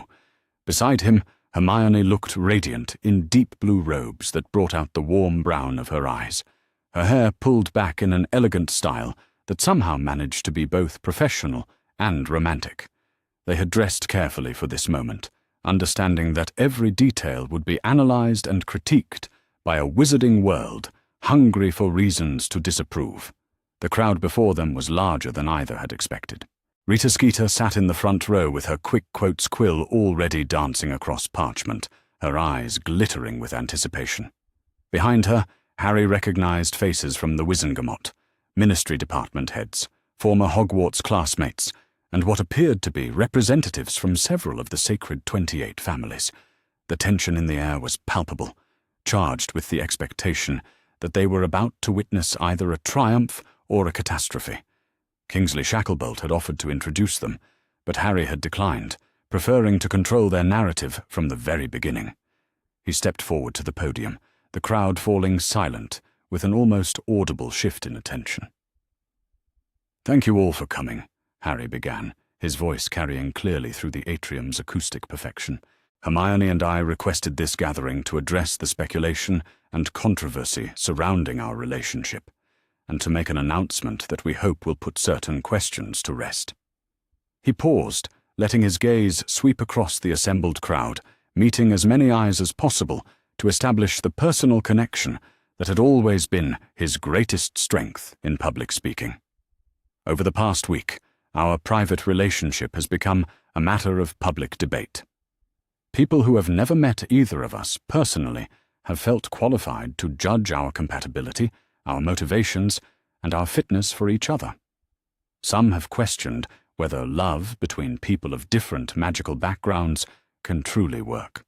Others have suggested that political considerations should outweigh personal happiness in matters of marriage. Harry reached for Hermione's hand, their fingers intertwining with the natural ease that had developed between them. The gesture was small, but in the context of their public scrutiny, it carried the weight of rebellion. "Today we want to answer those concerns directly and honestly," Harry continued. "Hermione Granger is the most brilliant, brave, and compassionate person I have ever known. She has saved my life more times than I can count, not through magical power or political influence, but through intelligence, loyalty, and an unwavering moral compass that has guided us both through the darkest times our world has faced. A murmur ran through the crowd, some approving, others clearly skeptical. Harry ignored the reactions and pressed on. She is also, as you all know, Muggle-born. Her parents are dentists who have never cast a spell or owned a wand or understood the magical world beyond what their daughter has shared with them. And I am proud to say that I am going to marry her. Not despite her heritage, but because of the incredible person that heritage has helped shape. The murmur became more pronounced, conversations breaking out across the crowd as people reacted to his words. Harry waited for quiet before continuing. Some of you believe that magical ability is determined by bloodline, that centuries of magical breeding create superior witches and wizards. I invite you to examine Hermione's academic record at Hogwarts, her contributions to magical research, her mastery of spells that challenged students from the oldest pureblood families. If blood determines magical potential, then how do you explain her achievements? He could see Rita Skeeter scribbling furiously, her quill moving so fast it was creating small sparks. Several of the Wizengamot members were leaning forward in their seats, clearly engaged despite their probable disagreement with his position. Others believe that someone in my position should marry for political advantage, that my personal happiness matters less than maintaining alliances between established families. To those people, I would like to point out that Hermione Granger brings more to a marriage than any arranged alliance possibly could. She brings brilliance that will contribute to magical advancement, courage that will inspire future generations, and a perspective from outside our sometimes insular world that will help us grow and improve. Harry paused again, this time turning to look directly at Hermione. Her eyes were bright with tears, but her smile was radiant with pride and love. Most importantly, he said, returning his attention to the crowd, she brings love. Real, genuine affection, based on years of friendship, shared experiences, and mutual respect. She chose to love Harry Potter, the awkward teenager, the struggling student, the frightened boy facing impossible odds. She has never shown the slightest interest in Harry Potter, the war hero, the wealthy heir, or the political figure. Now it was Hermione's turn to speak, and she stepped forward to the podium with the confidence that had made her a legend among her professors and peers. Her voice was clear and strong, carrying easily through the vast space. When Harry and I became friends during our first year at Hogwarts, I had no idea who he was beyond a boy who seemed kind and needed help with his homework, she began. I certainly had no grand plans to marry him someday. I was 11 years old, and primarily concerned with proving that I belonged in the magical world despite my heritage. A few chuckles rippled through the crowd, the first genuinely positive reaction they had received. Hermione's natural charm was beginning to work on even the skeptical audience. What I discovered over the years was a person of extraordinary courage and loyalty, someone who consistently chose to do what was right rather than what was easy or advantageous. I watched him risk his life for people he barely knew, sacrifice his own happiness for the greater good, and face impossible challenges with grace and determination. Her voice grew stronger, more passionate, as she found her rhythm. I fell in love with Harry Potter not because of his fame or his fortune, but because of his character.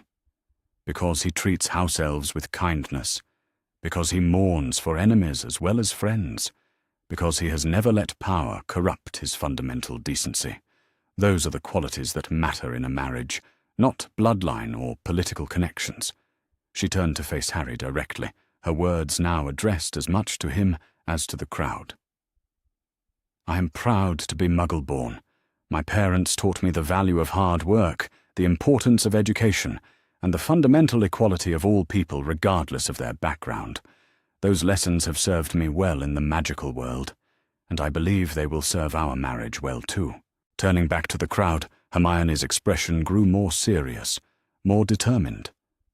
To those who question my worthiness to marry Harry Potter, I would say this: judge me by my actions, my achievements, and my character. If those are insufficient in your eyes, then perhaps the problem lies not with my bloodline, but with your understanding of what truly makes a person valuable. The atrium erupted into a mixture of applause and heated discussion, the crowd clearly divided in their reactions.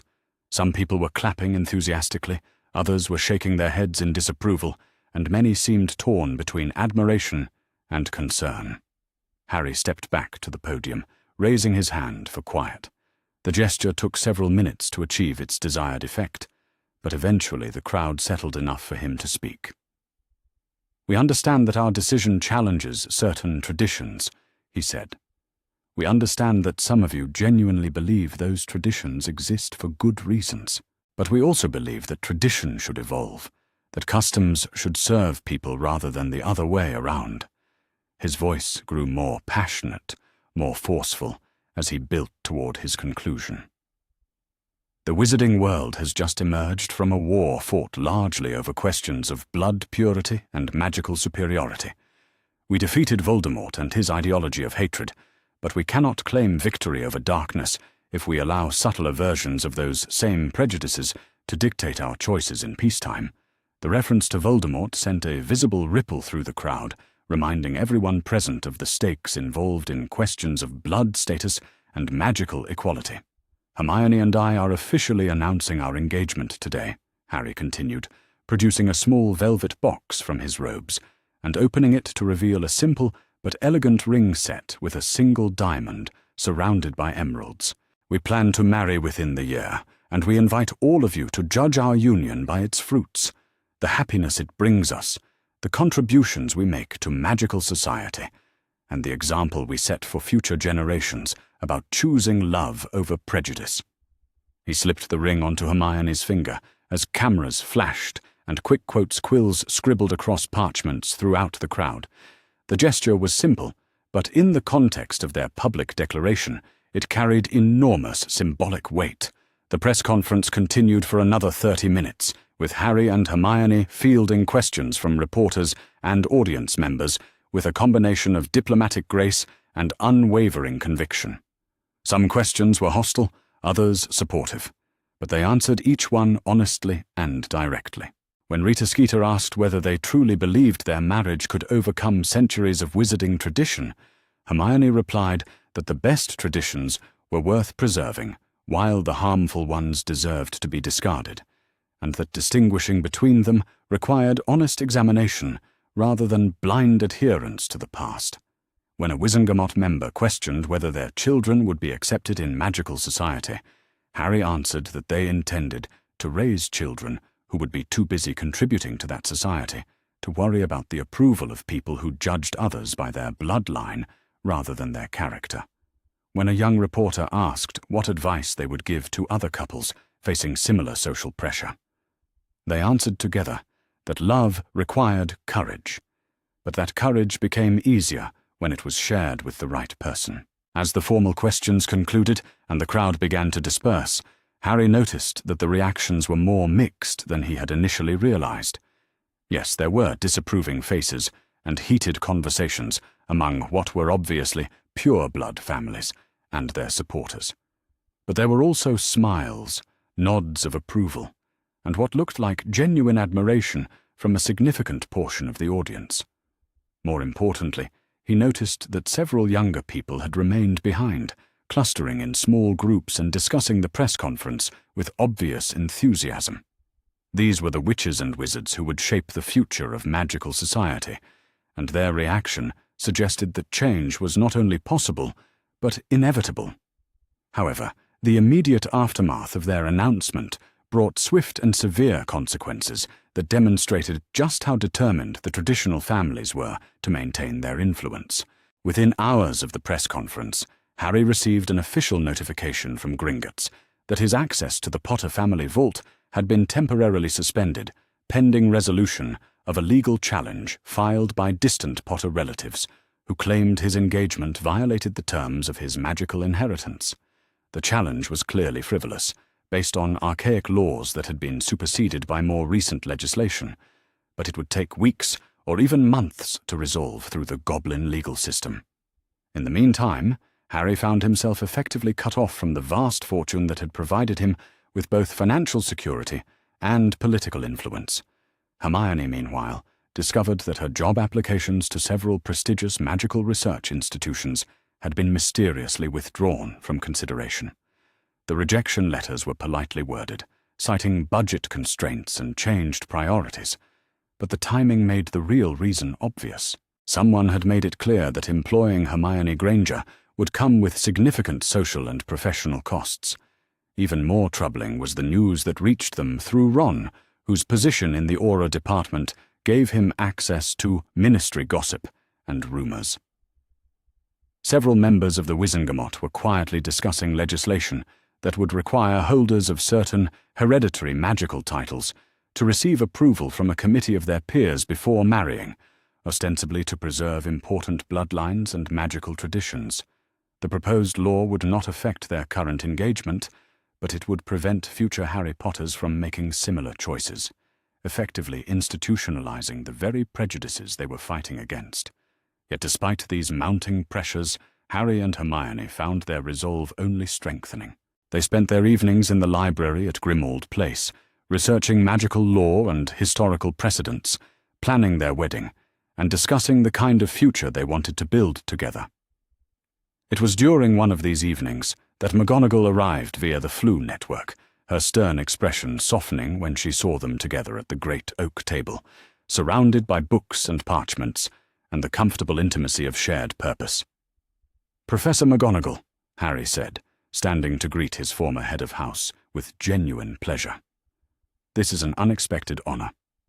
Minerva McGonagall had aged visibly during the war years, her hair completely silver now, and her face lined with the weight of losses and responsibilities. But her eyes were as sharp as ever, and her presence still commanded immediate respect. "Miss Granger, Mr. Potter," she said, with formal politeness that gradually warmed as she took in the scene before her. "I hope you will forgive my unannounced visit, but I felt we needed to speak privately about recent developments." She accepted their offer of tea and settled into one of the comfortable chairs near the fireplace, her tartan robes arranged with characteristic precision. "First," she said, without preamble, "I want you both to know that you have my complete support. Your engagement represents exactly the kind of progress our world needs, and I am proud of the courage you have shown in the face of such intense opposition." Harry felt a surge of gratitude and relief. McGonagall's approval meant more to him than he had realized, representing, as it did, both personal validation and institutional support from one of the most respected figures in magical education. "However," she continued, her expression growing more serious, "I must warn you that the opposition you are facing is more organized than you may realize. Several members of the Hogwarts Board of Governors have approached me with concerns about your influence on current students. They are threatening to revoke your Order of Merlin unless you reconsider your engagement." The threat was not entirely surprising, but hearing it stated so boldly still sent a chill down Harry's spine. The Order of Merlin was not just an honor, it was a symbol of his contribution to magical society, and a source of political influence that extended far beyond its ceremonial value. "What did you tell them?" Hermione asked, her practical mind immediately focusing on the political implications. McGonagall's smile was fierce and entirely unsympathetic to the board's position. "I told them that any attempt to use Harry Potter's honors as leverage in his personal relationships would result in my immediate resignation from Hogwarts, followed by a very public explanation of my reasons." She leaned forward slightly, her eyes intense behind her square glasses. "Moreover, I informed them that several other professors share my views on this matter, and that we are prepared to make our support for your relationship equally public if necessary." The gesture of solidarity was overwhelming in its unexpected scope. Harry had hoped for personal support from individual friends and allies, but the prospect of institutional backing from Hogwarts faculty represented something far more powerful. "Professor," Hermione said softly, "you could lose your position over this. Your entire career could be affected." McGonagall's expression was stern but gentle. "Miss Granger, I have spent my entire adult life fighting for students who were told they didn't belong in our world because of their background, their bloodline, or their circumstances. If I am not willing to fight for former students who are facing the same prejudices as adults, then what has my career been worth?" She stood, smoothing her robes with brisk efficiency. "Besides," she added with a hint of her old tartness, "I am far too old and too accomplished to be intimidated by a group of governors who think blood status matters more than character." After McGonagall left, Harry and Hermione sat together in the firelight, processing the implications of everything they had learned. The opposition was indeed more coordinated than they had realized, but so was the support. The battle lines were being drawn, but they were not standing alone. Outside, London slept peacefully, unaware that in a renovated townhouse in Grimmauld Place, two young people were planning a revolution that would reshape the wizarding world's understanding of love, marriage, and the meaning of magical worth. The engagement was official, the challenges were mounting, but their commitment to each other and to the future they envisioned had never been stronger. Tomorrow would bring new tests of their resolve, more pressure from those who sought to maintain the status quo, and probably more creative attempts to force them apart. But tonight, with McGonagall's support fresh in their minds, and their love deepened by shared adversity, they felt ready for whatever challenges lay ahead.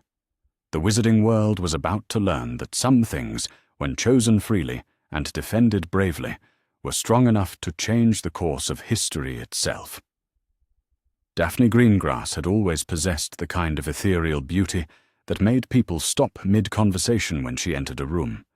But when she returned from her 3-month sojourn in magical France, that beauty had been refined into something approaching perfection. Her platinum blonde hair fell in artful waves that caught the light with every movement. Her pale blue eyes had acquired a depth and wisdom that spoke of continental sophistication, and her figure had been enhanced by the kind of elegant French robes that transformed even simple movements into poetry. She made her grand re-entry into British magical society at the Autumn Equinox Gala, a charity event hosted annually by the Malfoy family to benefit St. Mungo's research programs. The ballroom of Malfoy Manor had been transformed into an autumn wonderland, with floating golden leaves that never quite touched the ground and warm amber lighting that made everyone look their most attractive. It was exactly the kind of setting where Daphne Greengrass could display her renewed magnificence to maximum effect. Harry Potter stood near the champagne fountain, uncomfortable in his formal dress robes, but present at Kingsley's insistence that maintaining some social connections was politically necessary.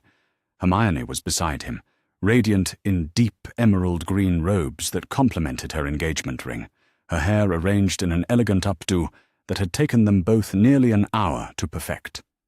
They had debated attending at all, knowing it would be their first major social appearance since their engagement announcement, but had ultimately decided that hiding from society would send the wrong message about their confidence in their choices. The reaction to their arrival had been predictably mixed.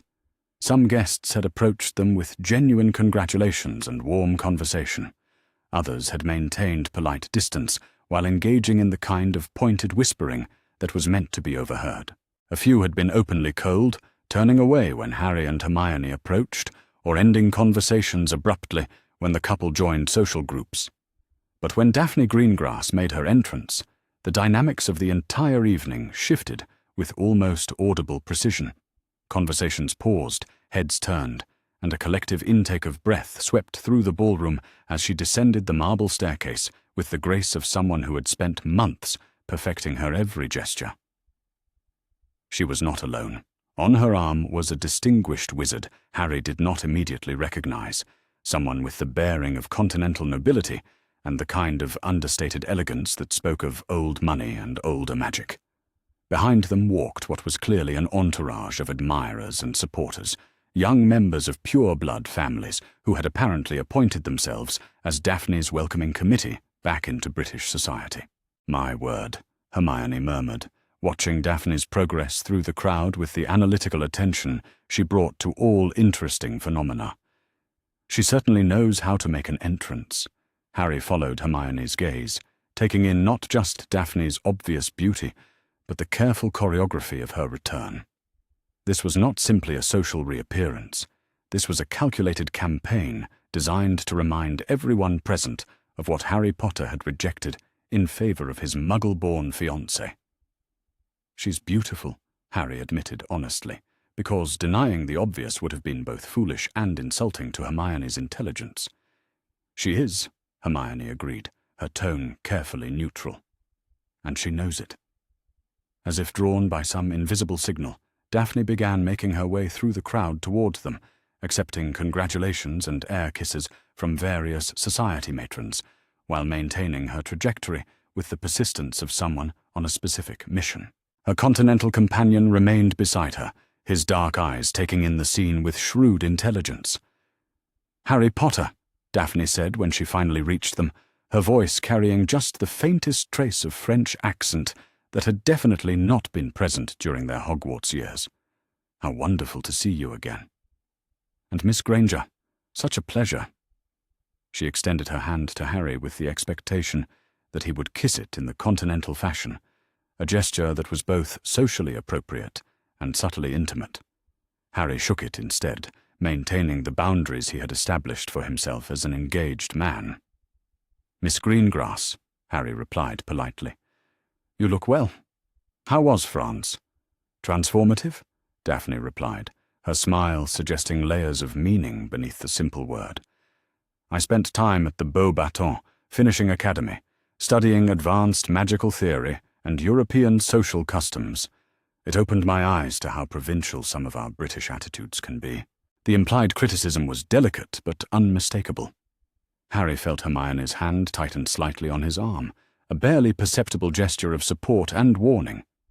"How enlightening," Hermione said with matching politeness. "I imagine the comparative magical traditions were fascinating from an academic perspective." "Oh yes," Daphne agreed, turning her attention to Hermione with the kind of smile that conveyed perfect courtesy and complete dismissal simultaneously. "Though of course, some traditions exist for reasons that become clear only with proper education and breeding." The insult was so elegantly delivered that it took a moment for its full impact to register.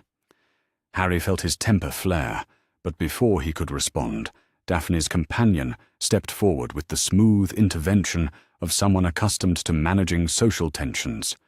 "Henri de Montclair," he said, offering a slight bow that managed to be both respectful and superior. "I had the pleasure of Miss Greengrass's company during her time in Paris, a remarkable young woman with extraordinary potential." The introduction served multiple purposes. It established Daphne's continental connections, implied romantic interest from a sophisticated foreign wizard, and subtly emphasized her desirability to other men of quality. "Mr. de Montclair," Harry replied, inclining his head politely. "Are you visiting Britain for long?" "Long enough to observe your fascinating social customs," Henri replied with a smile that did not quite reach his eyes. "In France, we have perhaps different perspectives on matters of magical heritage and social compatibility." Another delicate insult, this one comparing British attitudes unfavorably to supposedly more enlightened French views on blood purity. Harry was beginning to understand that Daphne had not simply spent 3 months in France acquiring better French and more sophisticated manners. She had been building a coalition of support and preparing for exactly this kind of social warfare. "How interesting," Hermione said, her academic instincts engaging despite the obvious hostility of the conversation. "What specific differences have you observed?" Henry's smile became more genuine, as if he appreciated being asked a direct question that allowed him to display his knowledge. "In France, magical families have learned to balance tradition with progress," he explained. "We understand that preserving our heritage does not require rejecting all change, but we also recognize that some changes threaten the very foundations of our society. He gestured slightly toward Daphne, who was listening with the expression of someone hearing wisdom confirmed. Miss Greengrass represents the best of both approaches, someone who respects magical traditions while remaining open to growth and evolution. The implication was clear and devastating. Daphne Greengrass had evolved beyond the provincial prejudices that might once have prevented her from accepting a marriage based on political advantage rather than passionate love. She was now sophisticated enough to enter into a union that would benefit both parties while maintaining the social structures that preserved magical society's stability. Hermione, by contrast, was being painted as someone whose very existence threatened those same structures, regardless of her personal qualities or Harry's feelings for her. What Harry found most unsettling was not the insults themselves, which were no more creative than dozens of others they had endured over the past weeks. What troubled him was Daphne's obvious belief that her strategy might actually work, that the combination of renewed beauty, continental sophistication, and foreign validation might be enough to make him question his choices. That confidence suggested she knew something he did not, or had support he was not aware of. "Miss Greengrass," Harry said carefully, "I hope your time in France was everything you hoped it would be. You certainly seem to have gained new perspectives." "Oh, I have," Daphne replied, her smile now carrying genuine warmth that was somehow more unsettling than her earlier coldness. "Harry, I wonder if I might have a private word with you later this evening. There are some things I learned during my travels that I believe would interest you greatly." Harry felt, rather than saw, Hermione's sharp intake of breath beside him. The request was socially appropriate, two former Hogwarts classmates catching up on their respective experiences, but in the context of their history and current circumstances, it carried implications that made his engagement ring feel suddenly heavy on his finger. "Perhaps another time," Harry replied diplomatically. "Hermione and I were just preparing to leave." "Of course," Daphne said, though her expression suggested she had expected this response and was not particularly discouraged by it. "Another time, then. I shall be in London for the foreseeable future, so I'm sure our paths will cross again soon." As they moved away, Henry de Montclair offered his own parting comment. "Mr. Potter, Miss Granger, it has been illuminating to meet you both. I look forward to observing how your remarkable situation develops." Harry and Hermione made their excuses and left the gala within minutes of that conversation, both of them needing fresh air and privacy to process what had just occurred. They apparated directly to the garden behind Grimmauld Place, where the cool September evening provided welcome relief from the suffocating atmosphere of Malfoy Manor. "Well," Hermione said, settling onto the stone bench they had placed beneath the old oak tree. "That was educational." "Educational," Harry agreed, sitting beside her and taking her hand in his. "And deeply unsettling." They sat in comfortable silence for several minutes, each lost in their own thoughts about the evening's implications. Finally, Hermione spoke again. "She's planning something," Hermione said, with the certainty of someone who had spent years analyzing complex problems. This wasn't just social posturing or an attempt to make you jealous. Daphne Greengrass has a specific strategy, and tonight was the opening move. Harry nodded, his mind replaying the conversation and trying to identify what he might have missed. The Continental Companion, the careful choreography of her entrance, the pointed references to French attitudes toward magical heritage, it all suggested coordination and planning that went far beyond personal romantic rivalry. "What kind of strategy?" he asked. Hermione was quiet for a moment, clearly organizing her thoughts with characteristic thoroughness. "I think," she said slowly, "that Daphne spent her time in France, building political connections and studying how other magical societies handle questions of blood purity and marriage alliances. She's positioning herself as a sophisticated alternative to their previous approach. Meaning that instead of demanding you marry her for traditional reasons, she's going to argue that marrying her represents enlightened progress, that she's evolved beyond simple blood prejudice and would make a modern, politically savvy partner who could help you navigate the complexities of post-war society. Harry felt a chill that had nothing to do with the evening air. The strategy Hermione was describing was far more dangerous than simple romantic rivalry or family pressure. If Daphne could present herself as the progressive choice, the modern option that would satisfy both traditionalists and reformers, she might indeed find support from unexpected quarters. And the fact that she's beautiful doesn't hurt her cause, Harry said grimly. No, Hermione agreed with complete honesty. It doesn't. They were interrupted by the sound of the flu network activating inside the house, followed by Ron's voice calling for them from the library. Harry and Hermione exchanged glances before heading inside to discover what news their friend had brought. They found Ron pacing in front of the fireplace, his red hair disheveled and his expression troubled. Behind him sat Ginny, her face showing the kind of determined calm she wore when delivering particularly unwelcome news. "What's wrong?" Harry asked immediately, recognizing the signs of crisis in both his friends. Ron stopped pacing and looked directly at Harry with the expression of someone about to deliver a painful but necessary truth. "Mate," he said, "we need to tell you what we heard at the ministry today." Ginny leaned forward in her chair, her brown eyes serious. "There's been talk, Harry. Among the Aurors, the Wizengamot members, even some of the people who supported you during the war. People are starting to question whether your judgment has been compromised." "By what?" Hermione asked, though her tone suggested she suspected the answer. "By love," Ron replied bluntly.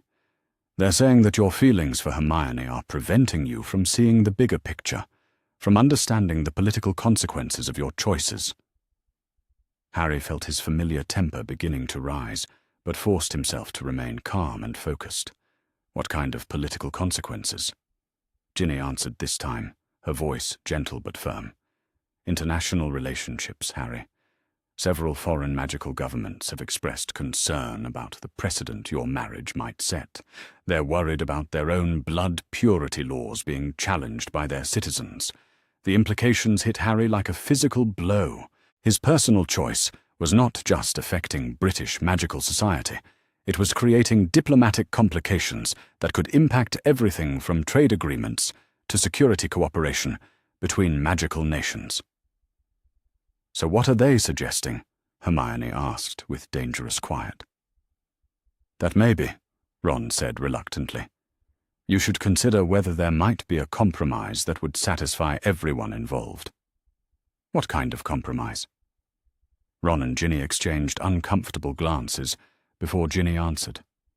"A marriage arrangement that would preserve the political alliance benefits while still allowing you some degree of personal choice. Someone like Daphne Greengrass, who has clearly evolved beyond simple blood prejudice and would be willing to enter into a modern partnership based on mutual respect rather than romantic love." The silence that followed was profound. Harry felt as if the ground beneath his feet had shifted, revealing depths of opposition and complexity he had not previously understood. The strategy Hermione had identified was not just Daphne's personal plan, it had institutional support from people Harry had considered allies. "And what would happen to me in this compromise?" Hermione asked quietly. The answer came from Ron, and it was clear that delivering it was one of the hardest things he had ever had to do. "You would be honored as Harry's dearest friend and closest advisor. Your contributions to magical society would be celebrated. You would have access to the best research positions and academic opportunities. You just wouldn't be his wife." Harry stood abruptly, his chair scraping against the floor with harsh finality. "No," he said, his voice carrying absolute conviction. "Absolutely not." "Harry," Ginny began, but he cut her off with a gesture. "I don't care what the international implications are," Harry continued, his green eyes blazing with the intensity that had once allowed him to cast a corporeal Patronus at age 13. "I don't care what compromises people think would be politically expedient. I don't care how beautiful or sophisticated or evolved Daphne Greengrass has become." He moved to stand behind Hermione's chair, his hands resting on her shoulders in a gesture that was both protective and possessive. "I am going to marry this woman because I love her more than I have ever loved anything in my life. Because she makes me a better person every day. Because a life without her would be empty, regardless of how many political problems it solved." His voice grew stronger, more determined. "And if the wizarding world, if the international magical community, if the entire bloody universe has a problem with that choice, then they can learn to live with their disappointment." Ron and Ginny were staring at him with expressions of mixed admiration and concern, clearly recognizing that Harry had just crossed a line from which there would be no retreat. "Mate," Ron said gently, "are you sure you understand what you're choosing? The isolation, the political consequences, the way it will affect both your futures?" "I understand," Harry replied, his hands tightening slightly on Hermione's shoulders, "that I've spent 19 years letting other people's expectations dictate my choices. I understand that I've saved the wizarding world and earned the right to some happiness in return. And I understand that real love is worth more than all the political alliances and social approval in the world." He looked down at Hermione, whose eyes were bright with tears and fierce with pride. "Don't I, love?" "Yes," Hermione whispered, reaching up to cover his hands with her own. "You do." Outside, London continued its eternal dance of lights and shadows, unaware that in a library in Grimmauld Place, two young people had just chosen love over every practical consideration, defying not just their own society, but the expectations of the international magical community itself. The revolution had moved beyond questions of British blood purity. Now it was about whether love could triumph over the combined weight of centuries of tradition, political expediency, and the fear of change that seemed to grip magical societies around the world. But Harry Potter and Hermione Granger had fought darker enemies than social pressure, and won. Together, they were prepared to face whatever consequences their choice might bring, secure in the knowledge that some things were worth any price, and love was the most valuable of them all. The creation of the Department for Magical Heritage Preservation was announced on a Tuesday morning, buried in the third section of the Daily Prophet, between advertisements for Quidditch equipment and notices about goblin banking regulations. The brief article described it as a new ministry initiative designed to study and protect important magical bloodlines and traditions, with a mission statement so vague and bureaucratic that most readers probably skipped over it entirely. Harry Potter was not most readers. He sat in his kitchen at Grimmauld Place, staring at the innocuous paragraph with growing alarm as he recognized the sophisticated maneuvering behind its bland language. This was not simply another ministry department. This was institutional warfare disguised as administrative reorganization. Hermione emerged from the Flu Network, just as Harry was reading the article for the third time, her arms full of research materials from the ministry archives, and her expression showing the strain of another difficult day at work. She had been spending increasingly long hours in the Department of Mysteries, partly because her research projects demanded intensive focus, but mostly because the extended hours allowed her to avoid the casual conversations and social interactions that had become uncomfortable since their engagement announcement.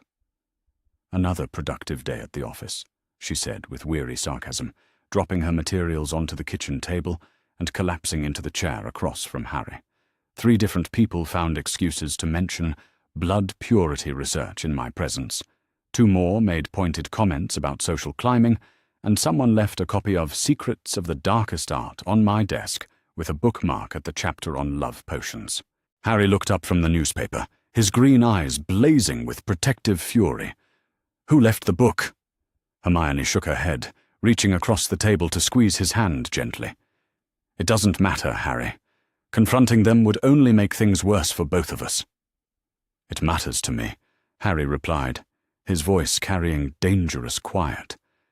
"Someone is accusing my fiancé of using illegal magic to manipulate me, and you think I should ignore it?" "I think," Hermione said, with the patient logic that had been guiding them through weeks of similar challenges, that responding to every provocation with righteous anger is exactly what they want. They're trying to make you lose your temper, to do something that will justify their claims about your compromised judgment. Harry forced himself to take a deep breath, recognizing the wisdom in her words even as his protective instincts demanded immediate action. She was right, of course. Every public outburst, every display of anger, every moment of lost control would be seized upon as evidence that love had made him irrational and unfit for political influence. Besides, Hermione continued, we have bigger problems than workplace harassment. She gestured toward the newspaper he had been reading. I assume you've seen the announcement about the new department. Harry nodded grimly. Magical heritage preservation. Even the name makes my skin crawl. Hermione pulled the newspaper toward herself and read the article with the focused attention she brought to all potentially important information. When she finished, her expression was troubled, but not surprised. It's cleverly done, she said finally. The language is carefully neutral, focusing on preservation and study, rather than control or restriction. They're positioning it as academic research, rather than discriminatory policy. But we both know what it really is, Harry said. A bureaucratic mechanism for institutionalizing blood purity ideology, Hermione agreed. They'll conduct studies that conveniently prove the superiority of certain bloodlines, issue recommendations about preserving important magical heritage, and gradually build a legal framework for restricting marriage choices among magically significant families.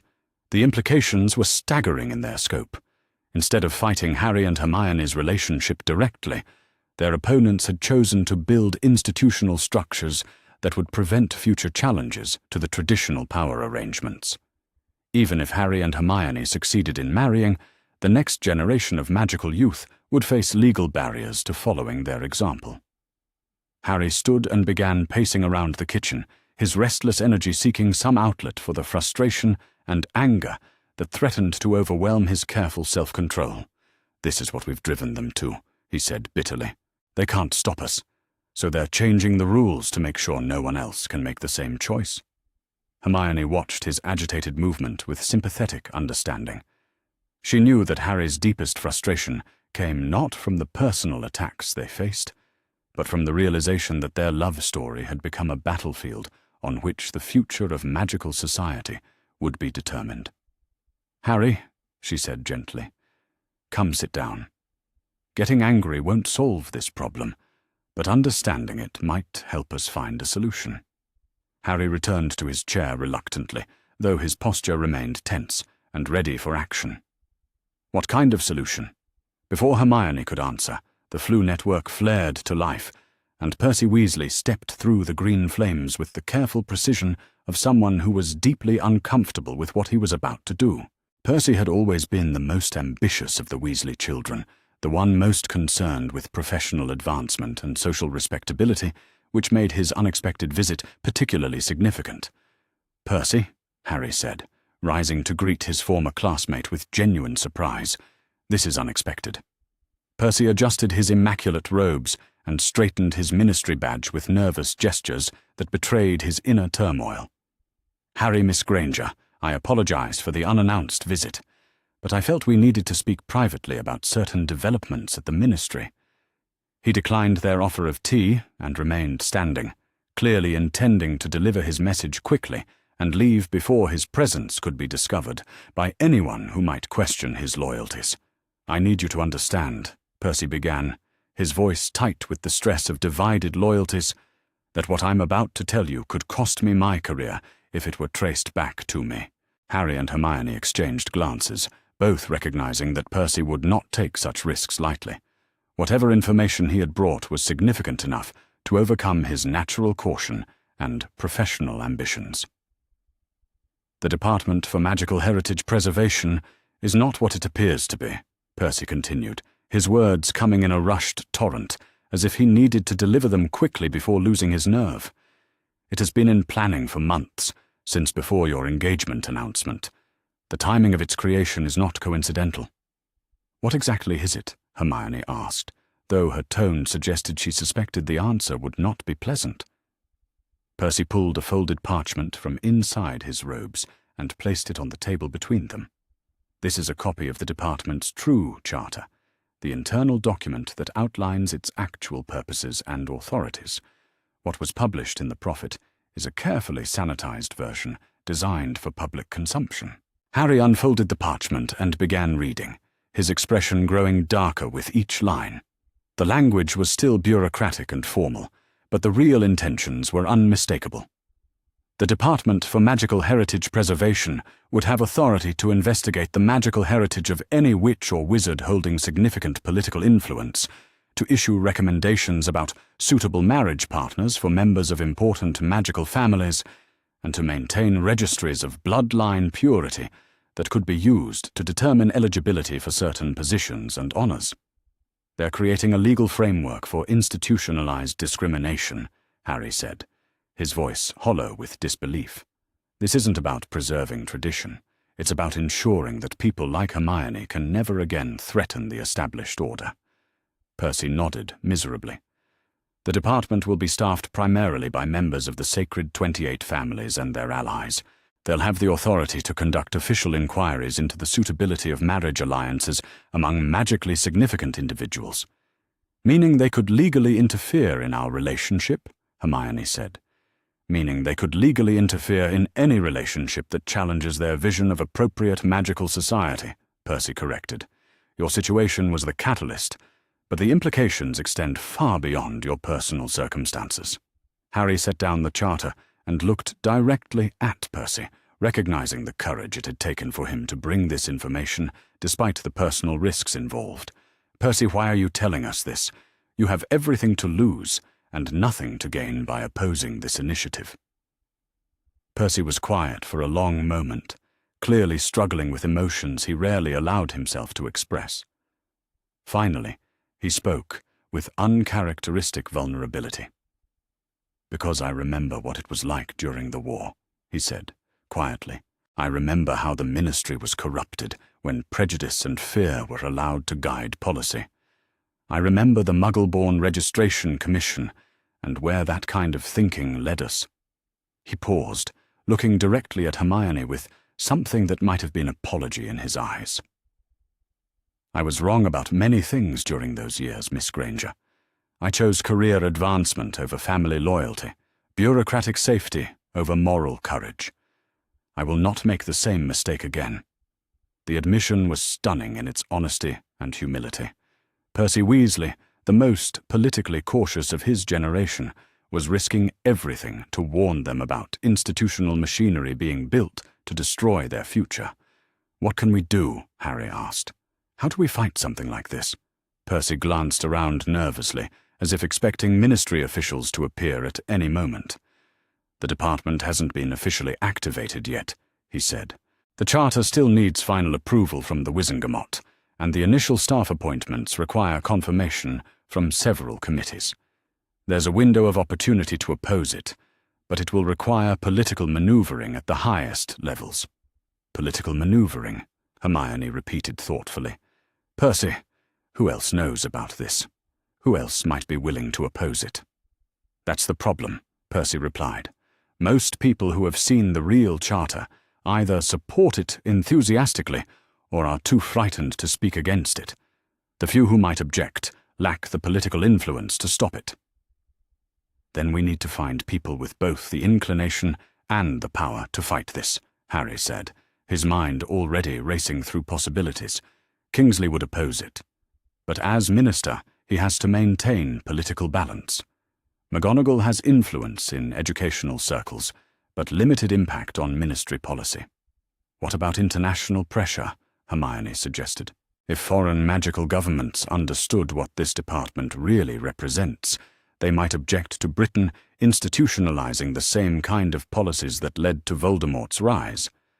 Percy shook his head grimly. Several foreign governments are actually supportive of the initiative. They see it as a model they might adopt to address their own blood purity concerns. The conversation continued for another hour, with Percy sharing additional details about the political maneuvering behind the department's creation and the timeline for its implementation. When he finally left through the Flu network, Harry and Hermione were left with a comprehensive understanding of the institutional machinery being built to defeat them, and very few ideas about how to stop it. They spent the evening in the library, surrounded by books on magical law and political theory, searching for precedents or procedures that might provide leverage against the new department. The research was frustrating and largely fruitless, revealing just how carefully their opponents had planned their institutional response. It was nearly midnight when Harry finally closed the last legal text and looked across the table at Hermione, who was still bent over a volume of Wizengamot procedures with determined concentration. "We're fighting the wrong battle," he said suddenly. Hermione looked up, her brown eyes reflecting the exhaustion they both felt. "What do you mean?" Harry stood and moved to the window, looking out at the London skyline while organizing his thoughts. "We've been responding to their moves, defending our choices, trying to prove that our love is legitimate and worthy of acceptance. But that's not really what this is about anymore." He turned back to face her, his expression intense with sudden clarity. "This is about power, Hermione. It's about whether the old families can maintain their control over magical society, or whether change is going to sweep away the structures that have kept them in positions of influence for centuries." Hermione set down her book, giving him her complete attention. "Go on." "They're not afraid of our love story," Harry continued, his words coming faster as the insight developed. "They're afraid of what our love story represents. They're afraid that if a Muggle-born witch can marry the most eligible bachelor in magical Britain, then blood status becomes meaningless. They're afraid that merit might replace breeding as the measure of social worth. So instead of trying to prove we deserve acceptance within their system," Hermione said slowly, understanding where his logic was leading, "we should be challenging the system itself." "Exactly," Harry replied, moving back to sit across from her. "We should be asking why magical ability should depend on bloodline, why marriage alliances should serve political purposes, why the same families should hold power, generation after generation, simply because of who their ancestors were." It was a revolutionary concept, literally. Instead of seeking accommodation within the existing social order, they could challenge the fundamental assumptions that made that order possible. "But Harry," Hermione said gently, "that kind of challenge would require far more than the two of us. We would need allies, resources, public support, legal expertise, political connections." "Then we find them," Harry replied with the determination that had carried him through 7 years of seemingly impossible challenges. "We find other people who are tired of being told their worth is determined by their bloodline. We find families who want their children to marry for love rather than political advantage. We find everyone who believes that magical society can be better than what it currently is." Hermione smiled for the first time that evening, her exhaustion replaced by the intellectual excitement that came when she encountered a problem worth solving. "It would be the fight of our lives," she warned. Harry reached across the table to take her hand, marveling as always at how perfectly their fingers fit together. "We've been fighting for our lives since we were 11 years old," he said. "At least this time, we get to choose the battle." Outside, London slept peacefully, unaware that in a library in Grimmauld Place, 2 young people had just decided to wage war against centuries of magical tradition and social hierarchy. The Department for Magical Heritage Preservation might become reality, but Harry Potter and Hermione Granger were no longer content to simply resist its influence. They were going to tear down the entire system that made such departments possible in the first place. The revolution had evolved from a love story into something far more dangerous to the established order. And somewhere in the depths of the Ministry of Magic, in offices where the true charter of the new department was being finalized, powerful people were about to discover that they had created enemies far more formidable than they had ever imagined possible. The war for the soul of magical society was about to begin, and this time Harry Potter and Hermione Granger intended to win permanently. The Astronomy Tower had always been a place of significance in Harry's life, from his first detention with Hagrid to the night Dumbledore had died in its shadow. Now, as he climbed the familiar spiral staircase with a small velvet box in his pocket, It was about to become the site of what he hoped would be the most important moment of his adult life. He had spent weeks planning this proposal, considering and rejecting dozens of locations before settling on the place where he had first learned to see, beyond the immediate crisis, to the larger patterns that shaped their world. The tower offered privacy, symbolism, and a view that encompassed all of Hogwarts, the place where their love story had truly begun. Hermione followed him up the stairs with the patient curiosity that characterized her approach to all of Harry's mysterious requests. He had told her only that he wanted to show her something important, something that required the trip to their old school and the cooperation of Professor McGonagall, who had granted them access to the castle with knowing smiles and careful discretion. The evening was perfect for his purposes, with clear skies that promised excellent stargazing and a full moon that would provide natural illumination for the moment he had rehearsed in his mind countless times. As they emerged onto the tower's circular platform, Hermione moved immediately to the battlements to look out over the grounds where they had spent so many formative years. "It's beautiful," she said softly, her voice carrying the wonder that Hogwarts still inspired in both of them, despite everything they had experienced within its walls. "I never get tired of this view."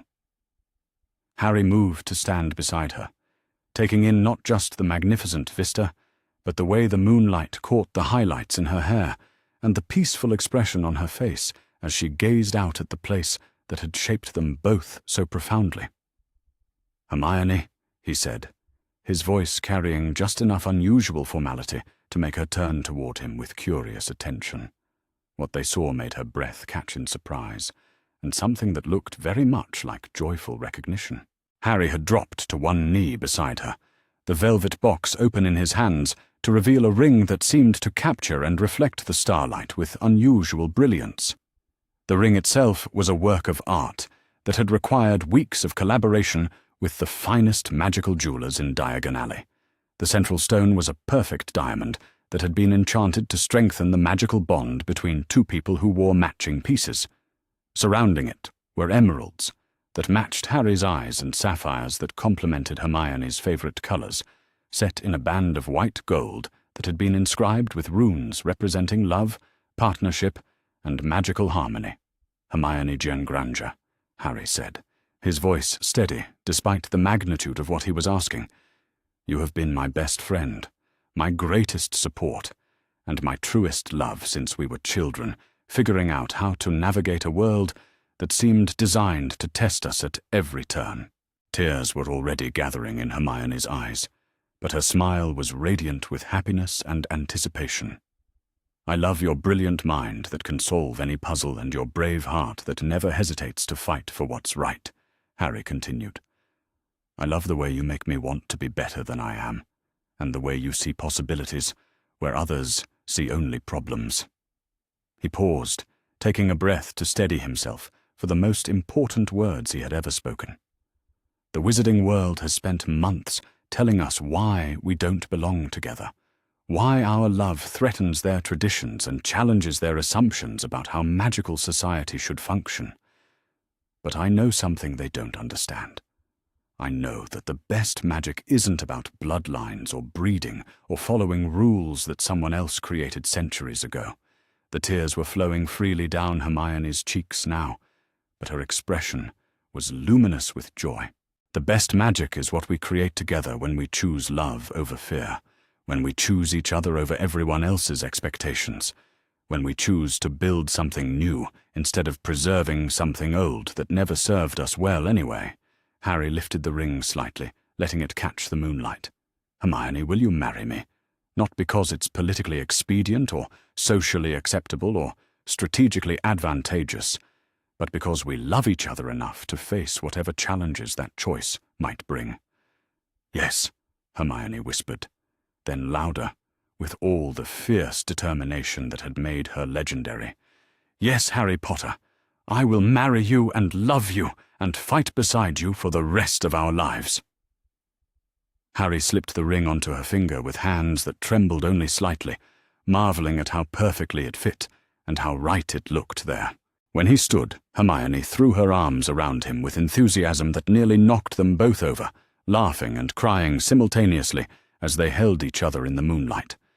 The kiss that followed was soft and sweet, and full of promises about the future they would build together. When they finally broke apart, both were breathing hard and grinning like the teenagers they had been when they first realized that friendship was growing into something deeper and more precious.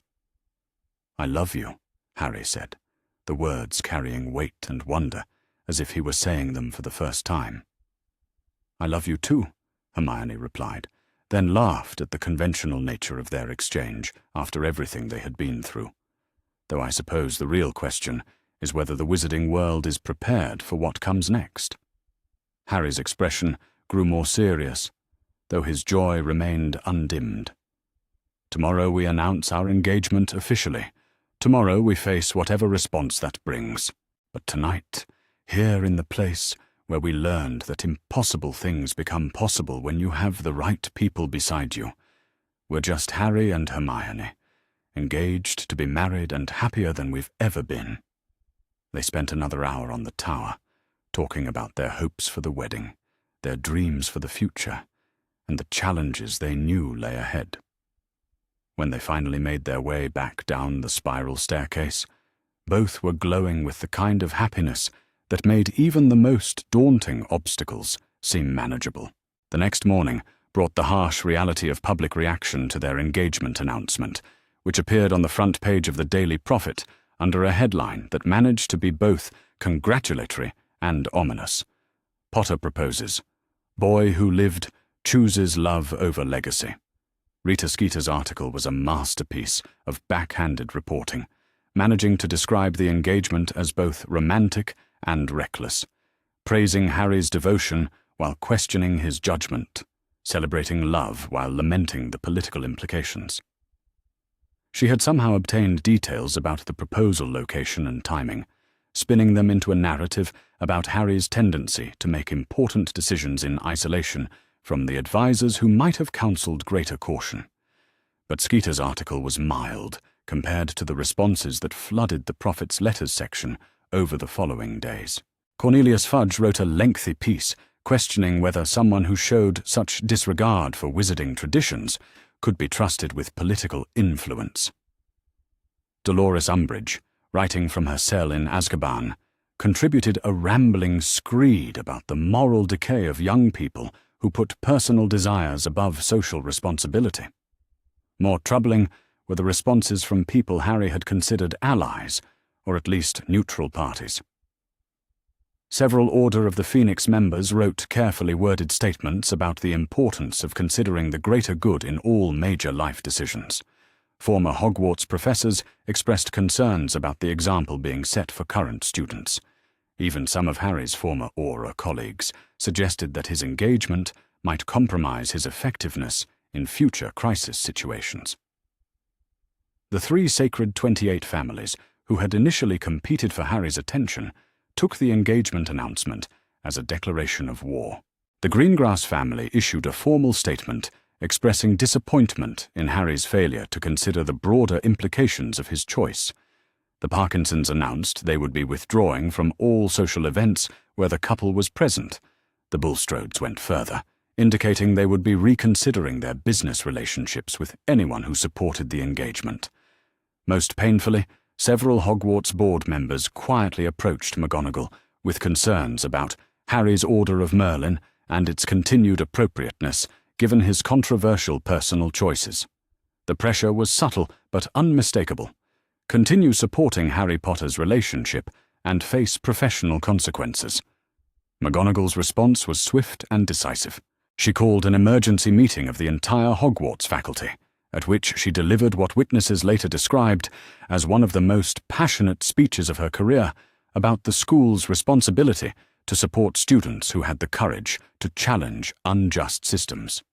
More than that, she announced her intention to officiate at Harry and Hermione's wedding personally, using her authority as a senior member of the magical community to lend institutional weight to their union. The announcement sent shockwaves through Magical Britain's educational establishment and beyond. Meanwhile, unexpected support began emerging from younger members of the wizarding community. Neville Longbottom, now teaching herbology at Hogwarts, published an essay in Witch Weekly about the courage required to choose love over convention. Dean Thomas organized a group of Hogwarts alumni to write a collective letter of support that appeared in several magical publications. Most surprisingly, several Slytherin students and alumni began speaking out in favor of the engagement, arguing that Harry's choice represented exactly the kind of merit-based thinking that would strengthen magical society rather than weaken it. But it was Luna Lovegood who provided the most effective counter-narrative to the criticism. Her Quibbler editorial, titled "The Magic of Love: Why Harry Potter's Choice Represents Hope for Our Future," became the most widely read article in the magazine's history. Luna wrote with her characteristic blend of dreaminess and devastating logic, pointing out that opposition to the engagement revealed more about the critics' insecurities than about the couple's suitability. She noted that every argument against their marriage was based on preserving existing power structures rather than promoting happiness, magical ability, or social progress. Most effectively, Luna directly challenged the blood purity ideology underlying much of the opposition, citing specific examples of how Muggle-born witches and wizards had contributed to magical advancement throughout history.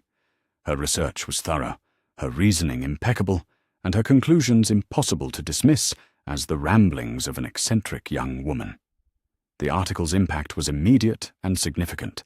Sales of the Quibbler increased dramatically, and several other publications began running follow-up pieces exploring the themes Luna had raised. For the first time since their relationship had become public, Harry and Hermione found themselves part of a broader conversation about magical society's values and priorities rather than simply defending their personal choices. The engagement also prompted unexpected conversations within the Sacred 28 families themselves. Several younger members began questioning their parents' opposition to the marriage, asking pointed questions about why blood purity mattered more than character and magical ability. Daphne Greengrass found herself particularly isolated when her own younger sister Astoria publicly congratulated Harry and Hermione on their engagement, stating that she hoped to someday find a love as strong and true as theirs appeared to be. The statement created a rift within the Greengrass family and signaled that the younger generation was not uniformly supportive of their elders' traditional attitudes. Most significantly, the engagement announcement prompted the first major public demonstration in magical Britain since the end of the war. On a Saturday afternoon in Diagon Alley, nearly 100 young witches and wizards gathered outside the Daily Prophet offices to show support for Harry and Hermione's right to marry for love.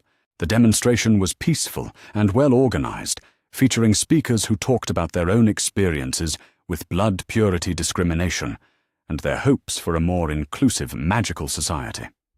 Signs carried messages like, "Love is the strongest magic," and "Merit over bloodline," and "The future belongs to everyone." Harry and Hermione attended the demonstration briefly, speaking to supporters and thanking them for their courage in making their voices heard. The images of the crowd, diverse in both blood status and age, provided a powerful visual counter-narrative to the opposition's claims about wizarding society's unanimous disapproval. But the demonstration also revealed the depth of the divide within magical society. Counter-protesters gathered across the street, carrying signs with messages about preserving tradition and maintaining magical heritage. While the two groups remained physically separated, the tension was palpable and the potential for conflict obvious. Rita Skeeter covered both groups extensively, portraying the demonstration as evidence of dangerous social division rather than healthy democratic debate. Her articles emphasized the potential for violence and social breakdown, painting Harry and Hermione as unwitting catalysts for civil unrest. The competing narratives began crystallizing into something approaching political movements. Progressive elements within magical society rallied around Harry and Hermione as symbols of necessary change and social evolution. Conservative factions portrayed them as threats to stability and tradition who needed to be contained before their influence spread further. Foreign magical governments watched these developments with intense interest and growing concern. Several issued diplomatic statements calling for moderation and peaceful resolution of what they termed Britain's internal social tensions. Others began quietly reassessing their relationships with British magical institutions in case the conflict escalated further. As autumn deepened toward winter, Harry and Hermione found themselves at the center of a cultural revolution they had never intended to start. Their private love story had become a public symbol for competing visions of magical society's future, and the stakes continued rising with each passing day. But through it all, their commitment to each other never wavered. They faced each challenge together, supported each other through the criticism and pressure, and continued planning their wedding with determination that bordered on defiance. The ring on Hermione's finger caught the light each time she gestured during their conversations, a constant reminder of the promises they had made to each other and the future they intended to build, regardless of who opposed them. The wizarding world could debate and demonstrate and threaten all it wanted. Harry Potter and Hermione Granger were going to be married, and their love would prove stronger than centuries of prejudice and tradition. The revolution had become unstoppable, and it all began with a simple question asked on a moonlit tower. "Will you marry me?" The ancient text was so old that the parchment crackled when Hermione turned the pages, each movement releasing the faint scent of centuries-old magic and carefully preserved knowledge. She had discovered it in the most restricted section of the Department of Mysteries archive, filed under a classification so obscure that most researchers would never have thought to look for it. But Hermione Granger was not most researchers, and her systematic approach to magical scholarship had led her to explore every possible avenue for legitimizing their union in ways that even the most traditional magical authorities would be forced to acknowledge. The text was written in a mixture of Latin, ancient Greek, and runic script that had taken her weeks to fully translate. It described magical bonding practices that predated the establishment of the sacred 28 families by more than 5 centuries, rituals and ceremonies that were based not on bloodline or political alliance, but on the fundamental compatibility of magical signatures and the harmonious resonance of 2 souls choosing to unite their destinies. Harry sat across from her in the private research room she had requisitioned, watching her work with the mixture of admiration and concern that had become familiar during their months of facing opposition together. She had been immersed in this particular research project for nearly 3 weeks, driven by an intensity that suggested she had found something significant enough to justify the long hours and exhaustive effort. "What exactly are you looking for?" he asked gently, recognizing that she needed to organize her thoughts before explaining her discoveries. Hermione looked up from the ancient text, her brown eyes bright with excitement and something that looked very much like vindication. "Harry, what if I told you that the entire concept of blood purity as the basis for magical marriage is a relatively recent invention, historically speaking?" Harry leaned forward, immediately understanding that she had uncovered something that could change the nature of their conflict entirely. "Go on." Hermione turned the ancient book toward him, pointing to a section she had marked with careful annotations. These texts describe what were called merit bonds, magical unions based on the compatibility of magical signatures rather than family lineage. They were the standard form of magical marriage for centuries before the rise of the pureblood ideology. She flipped to another section, her excitement building as she shared her discoveries. According to these sources, merit bonds were considered not just acceptable but actually superior to politically arranged marriages because they created stronger magical offspring and more stable family units. The magic itself would determine compatibility, not social convention or family politics. Harry stared at the text, trying to process the implications of what Hermione was telling him. "You mean that everything the sacred 28 families believe about blood purity and marriage alliances is based on traditions that replaced older, better practices?" "Exactly," Hermione replied, her voice carrying the satisfaction of someone who had solved a particularly complex puzzle.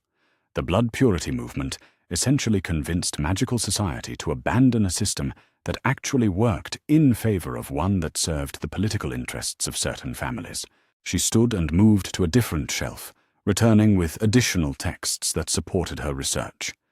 "I've found references to merit bonds in magical cultures around the world, Harry.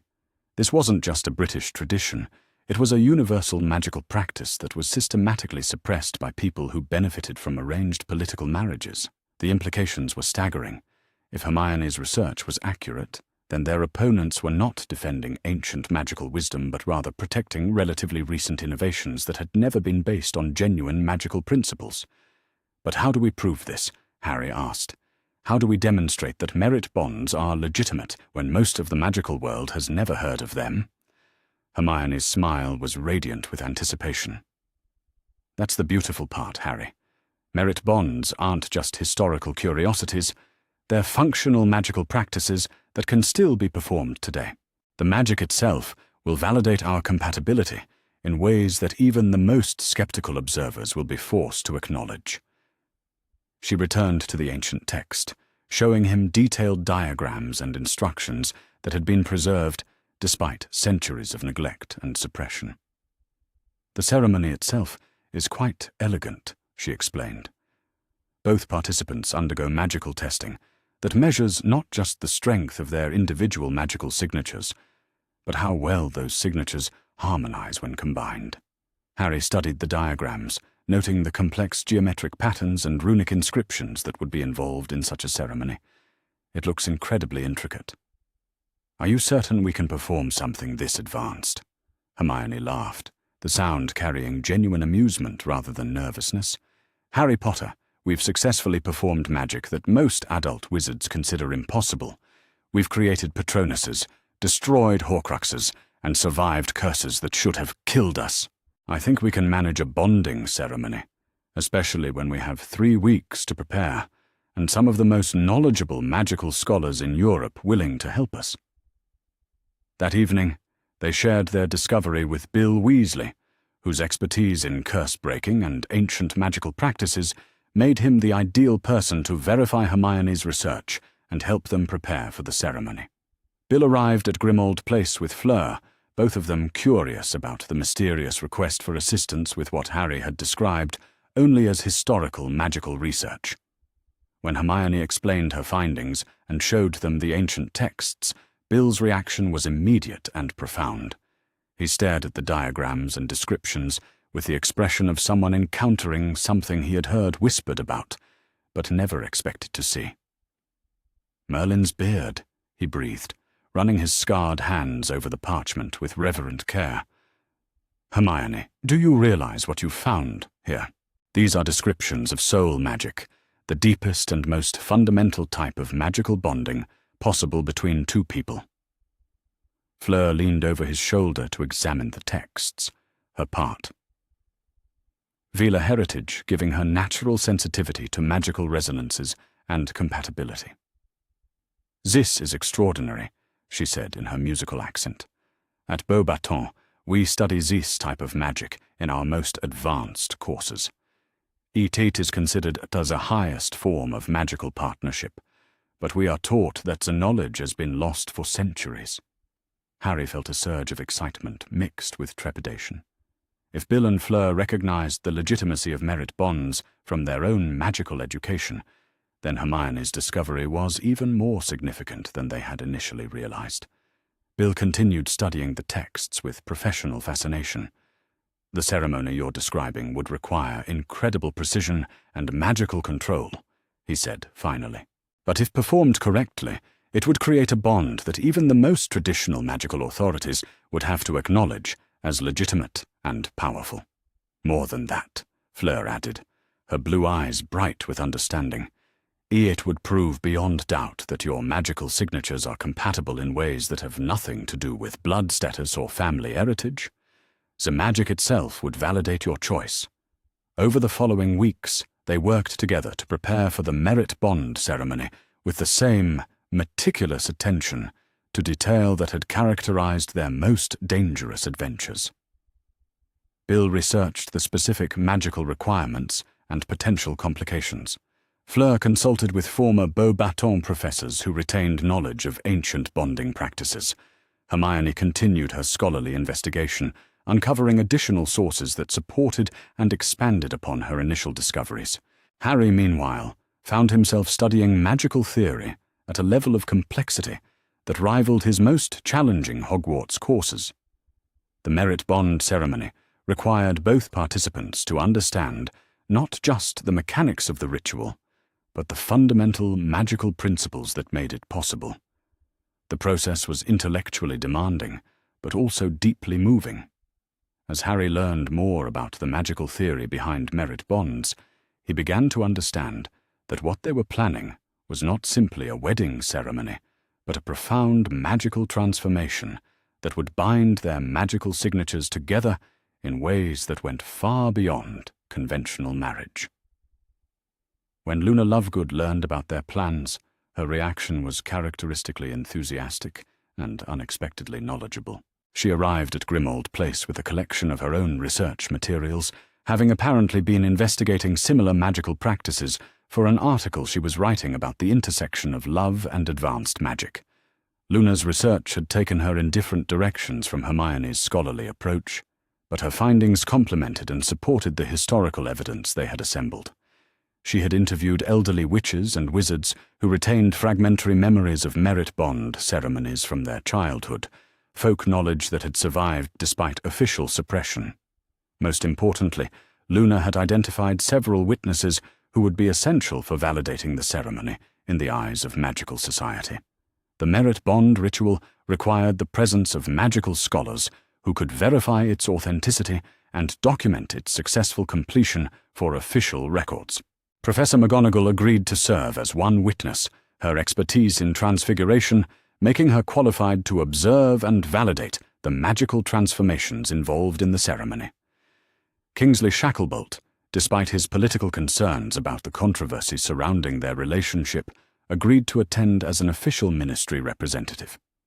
More surprisingly, Professor Flitwick volunteered to participate as the ceremony's primary magical monitor, his advanced knowledge of charms work making him uniquely qualified to ensure the ritual's safety and effectiveness. His support carried particular weight, given his reputation for scholarly precision and political neutrality. As word of the planned merit bond ceremony began spreading through magical Britain's intellectual and academic communities, the reaction was swift and polarized.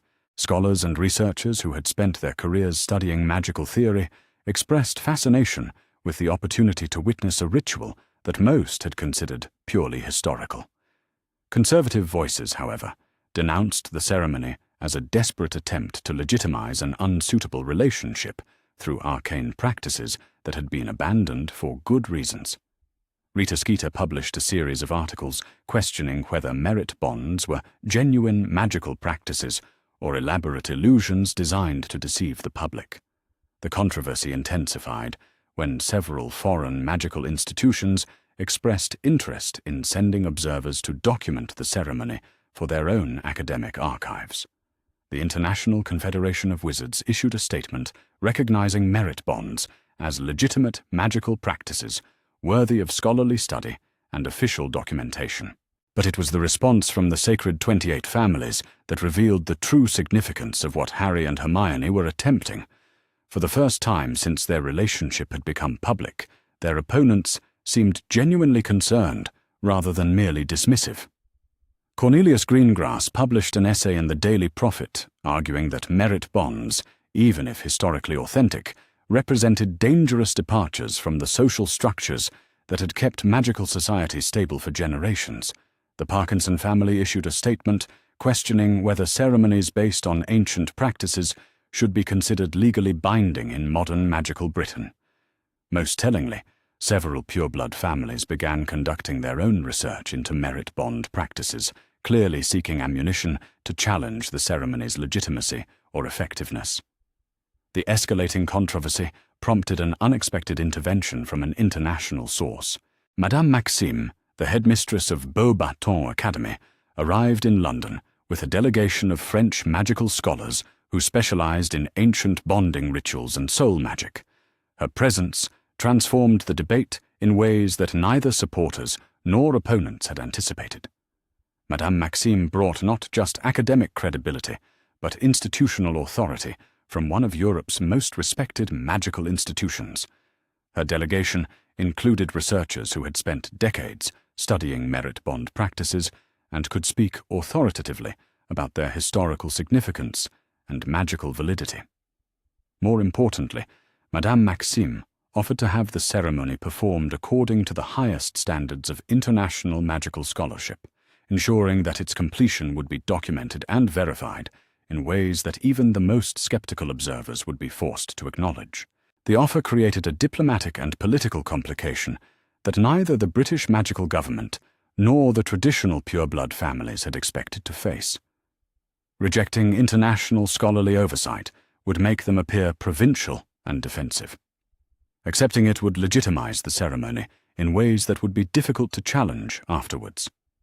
Kingsley Shacklebolt found himself caught between competing pressures, wanting to support Harry and Hermione while avoiding diplomatic incidents with foreign magical institutions. His solution was characteristically elegant. He announced that the ministry would neither endorse nor oppose the ceremony, but would provide official observers to document the proceedings for historical and legal purposes.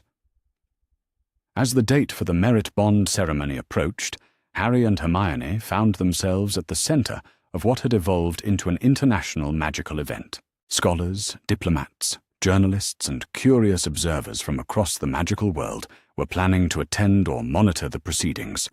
The ceremony itself would take place at Stonehenge, chosen not for its dramatic symbolism, but for the ancient magical properties that would enhance and stabilize the bonding ritual.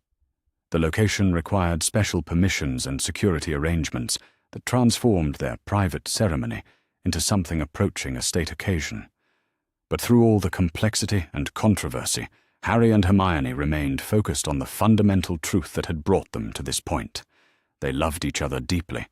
Their magical compatibility had been proven through years of successful partnership, and they were prepared to demonstrate that love was indeed the strongest magic of all. The merit bond ceremony would either vindicate their choice in ways that even their harshest critics would be forced to acknowledge, or it would fail dramatically and end their hopes of marriage permanently. Either way, they would face the outcome together, as they had faced every challenge since their first year at Hogwarts. The revolution they had started was about to be tested by magic itself, and the entire wizarding world was watching to see whether love could indeed triumph over centuries of prejudice and tradition. Dawn was breaking over Salisbury Plain as Harry Potter stood in the center of the ancient stone circle, watching the sun paint the standing stones in shades of gold and amber that made the entire monument seem to pulse with otherworldly energy. Stonehenge had been chosen for their merit bond ceremony, not for its romantic associations or historical significance, but because the ancient magical properties of the site would enhance and stabilize the complex ritual they were about to attempt. Around the perimeter of the stone circle, nearly 200 witnesses had gathered in carefully arranged sections that reflected the political and social divisions their relationship had created within magical society. International magical scholars occupied the positions closest to the ceremonial space, their presence lending academic legitimacy to proceedings that many still viewed with skepticism. Behind them sat supporters from the younger generation of British magical society, their faces bright with excitement and anticipation. The opposition had come as well, though their presence was more cautious and calculating. Representatives from several sacred 28 families sat in a separate section, their expressions carefully neutral, but their attention absolutely focused. They had not come to celebrate, Harry realized, but to witness what they hoped would be a spectacular failure that would finally discredit his relationship with Hermione permanently. Rita Skeeter commanded a prime position among the press contingent, her quick quotes quill already dancing across parchment as she documented every detail for what promised to be the most widely read article in the Daily Prophet's history. Other journalists from magical publications across Europe had joined her, transforming their private ceremony into an international news event. Harry wore robes of deep midnight blue that had been specifically crafted for the ceremony, woven with silver threads that formed runic patterns designed to enhance magical resonance and protection. The garments felt both ancient and timeless, connecting him to centuries of wizards who had participated in similar bonding rituals long before blood purity ideology had corrupted magical society's understanding of compatible partnerships. Hermione stood across from him in the ceremonial space, radiant in robes of pure white silk that seemed to capture and reflect the dawn light with unusual brilliance. Her hair had been arranged in an elaborate style that incorporated silver ribbons inscribed with binding runes, and around her neck she wore a pendant containing a fragment of meteorite that would help focus the magical energies they were about to invoke.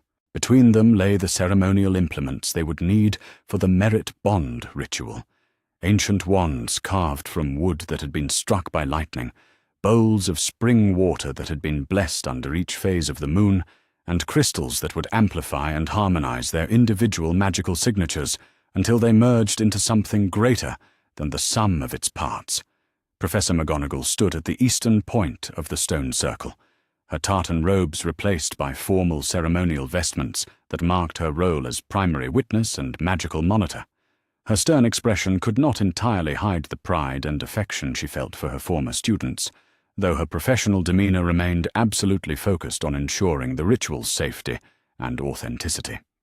Kingsley Shacklebolt occupied the southern position, representing the British Ministry of Magic in his capacity as an official observer rather than a participant. His presence served multiple diplomatic purposes, demonstrating governmental neutrality while ensuring that the ceremony would be properly documented for legal and historical records. But it was Madame Maxime who commanded the western point, her imposing figure draped in ceremonial robes that bore the insignia of Beauxbatons Academy and the International Confederation of Wizards. Her presence transformed the ritual from a private ceremony into an officially recognized magical practice that would be documented and validated by the highest authorities in international magical scholarship. Professor Flitwick had accepted the crucial role of ritual master, the magical practitioner responsible for guiding the ceremony and monitoring the complex interplay of energies that would determine its success or failure. His expertise in advanced charms work made him uniquely qualified for the position, while his reputation for scholarly precision ensured that even skeptical observers would accept his judgment about the ritual's authenticity. As the sun climbed higher above the ancient stones, Flitwick stepped forward to address the assembled witnesses with the formal words that would initiate the merit bond ceremony. "We gather this morning," he began, his voice carrying clearly across the stone circle, "to witness an ancient magical practice that connects us to the deepest traditions of our magical heritage. The merit bond ritual we are about to observe predates the rise of modern wizarding society by many centuries, representing a time when magical partnerships were determined by compatibility of soul and harmony of magical signature, rather than considerations of bloodline or political advantage." A murmur ran through the crowd, some approving, others clearly skeptical about the historical claims being made. Flitwick continued with scholarly authority that commanded attention regardless of personal opinion. "The participants in this ceremony have undergone extensive preparation and magical testing to ensure their readiness for the profound transformation they are about to experience. Their magical signatures have been analyzed and found to be remarkably compatible, showing the kind of harmonic resonance that ancient magical practitioners considered essential for successful bonding." Harry felt his heart racing as the formal preliminaries concluded and the actual ritual began. He and Hermione had practiced the ceremonial movements countless times, but performing them in front of hundreds of witnesses while channeling the kind of magical energy required for a merit bond was an entirely different challenge. The first phase involved individual magical demonstrations that would establish their personal magical signatures for the assembled witnesses. Harry stepped forward to the center of the circle, drawing his wand with movements that had been choreographed to create specific geometric patterns in the air around him. His first spell was a Patronus charm, but not the familiar stag that had saved him from Dementors on multiple occasions. The merit bond ritual required him to cast a Patronus that reflected his deepest emotional truth rather than his most powerful memory, and the silver dough that emerged from his wand caused gasps of recognition throughout the crowd. The dough was Lily Potter's Patronus, the form that Severus Snape had adopted in his devotion to her memory, and the form that had guided Harry to Gryffindor's sword when he needed it most. But now it represented something different, something that spoke to Harry's understanding of love as the force that had shaped his entire life, from his mother's sacrifice to his choice of Hermione as his partner. The silver dough circled the ceremonial space with ethereal grace before coming to rest beside Hermione, who was preparing for her own magical demonstration. The symbolism was unmistakable and deeply moving, representing Harry's acknowledgement that his capacity for love was his greatest magical gift and the foundation of everything he hoped to build with Hermione. When Hermione stepped forward for her demonstration, she chose to perform a piece of magic that few witches or wizards ever attempted outside of advanced academic research. She conjured a complex geometric pattern of pure light that hung suspended in the air above the stone circle, shifting and evolving in response to the magical currents flowing through the ancient site. The pattern was based on mathematical principles that governed magical harmony and resonance, a three-dimensional representation of how compatible magical signatures could combine and amplify each other. It was simultaneously beautiful and intellectually sophisticated, representing everything that made Hermione extraordinary, as both a magical practitioner and a human being. As her light pattern intersected with Harry's Patronus dough, the reaction was immediate and spectacular. The silver light of the Patronus and the pure radiance of Hermione's geometric creation merged into something that pulsed with power and harmony, creating waves of magical energy that made the ancient stones themselves seem to sing in response. Even the most skeptical observers could not deny the evidence of their magical compatibility that was literally illuminating the air above them. The merger of their individual magical demonstrations had created something beautiful and powerful that neither could have achieved alone, visible proof of the harmonic resonance that made merit bonds possible. Professor Flitwick stepped forward again, his voice carrying new authority as he guided them through the next phase of the ceremony. The compatibility you have witnessed is the foundation upon which the merit bond will be built, he announced. But compatibility alone is not sufficient. The ritual requires absolute commitment, complete trust, and the willingness to share not just magical signatures, but the deepest truths of heart and soul. This was the most dangerous part of the ceremony, the moment when both participants would lower all magical and emotional defenses to allow their very essences to merge temporarily. The process required courage that went beyond physical bravery, demanding the kind of vulnerability that most people never allowed themselves to experience, even in the most intimate relationships. Harry and Hermione moved to opposite sides of the ceremonial altar that had been placed at the exact center of the stone circle. The ancient wands they would use for this phase of the ritual felt warm and alive in their hands, responding to the magical energies that saturated the site and to their own elevated emotional states. The incantations they began speaking were in a language older than Latin, words that had been preserved in the most restricted magical texts and passed down through generations of practitioners who understood that some forms of magic required absolute precision and unwavering intent. As they spoke, the air around them began to shimmer with power that made the morning sunlight seem dim by comparison. Harry felt the magic building within him, not the familiar sensation of casting spells he had mastered through years of practice, but something deeper and more fundamental. The merit bond ritual was drawing on magical reserves he had never accessed before, tapping into the core of his magical being in ways that were both exhilarating and terrifying.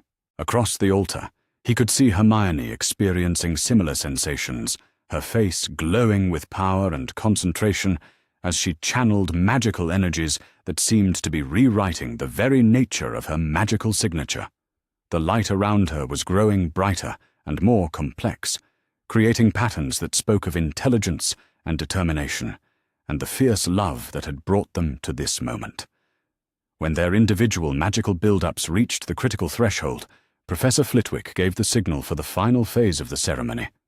This was the moment of actual bonding, when their magical signatures would merge temporarily to determine whether they were truly compatible at the deepest possible level.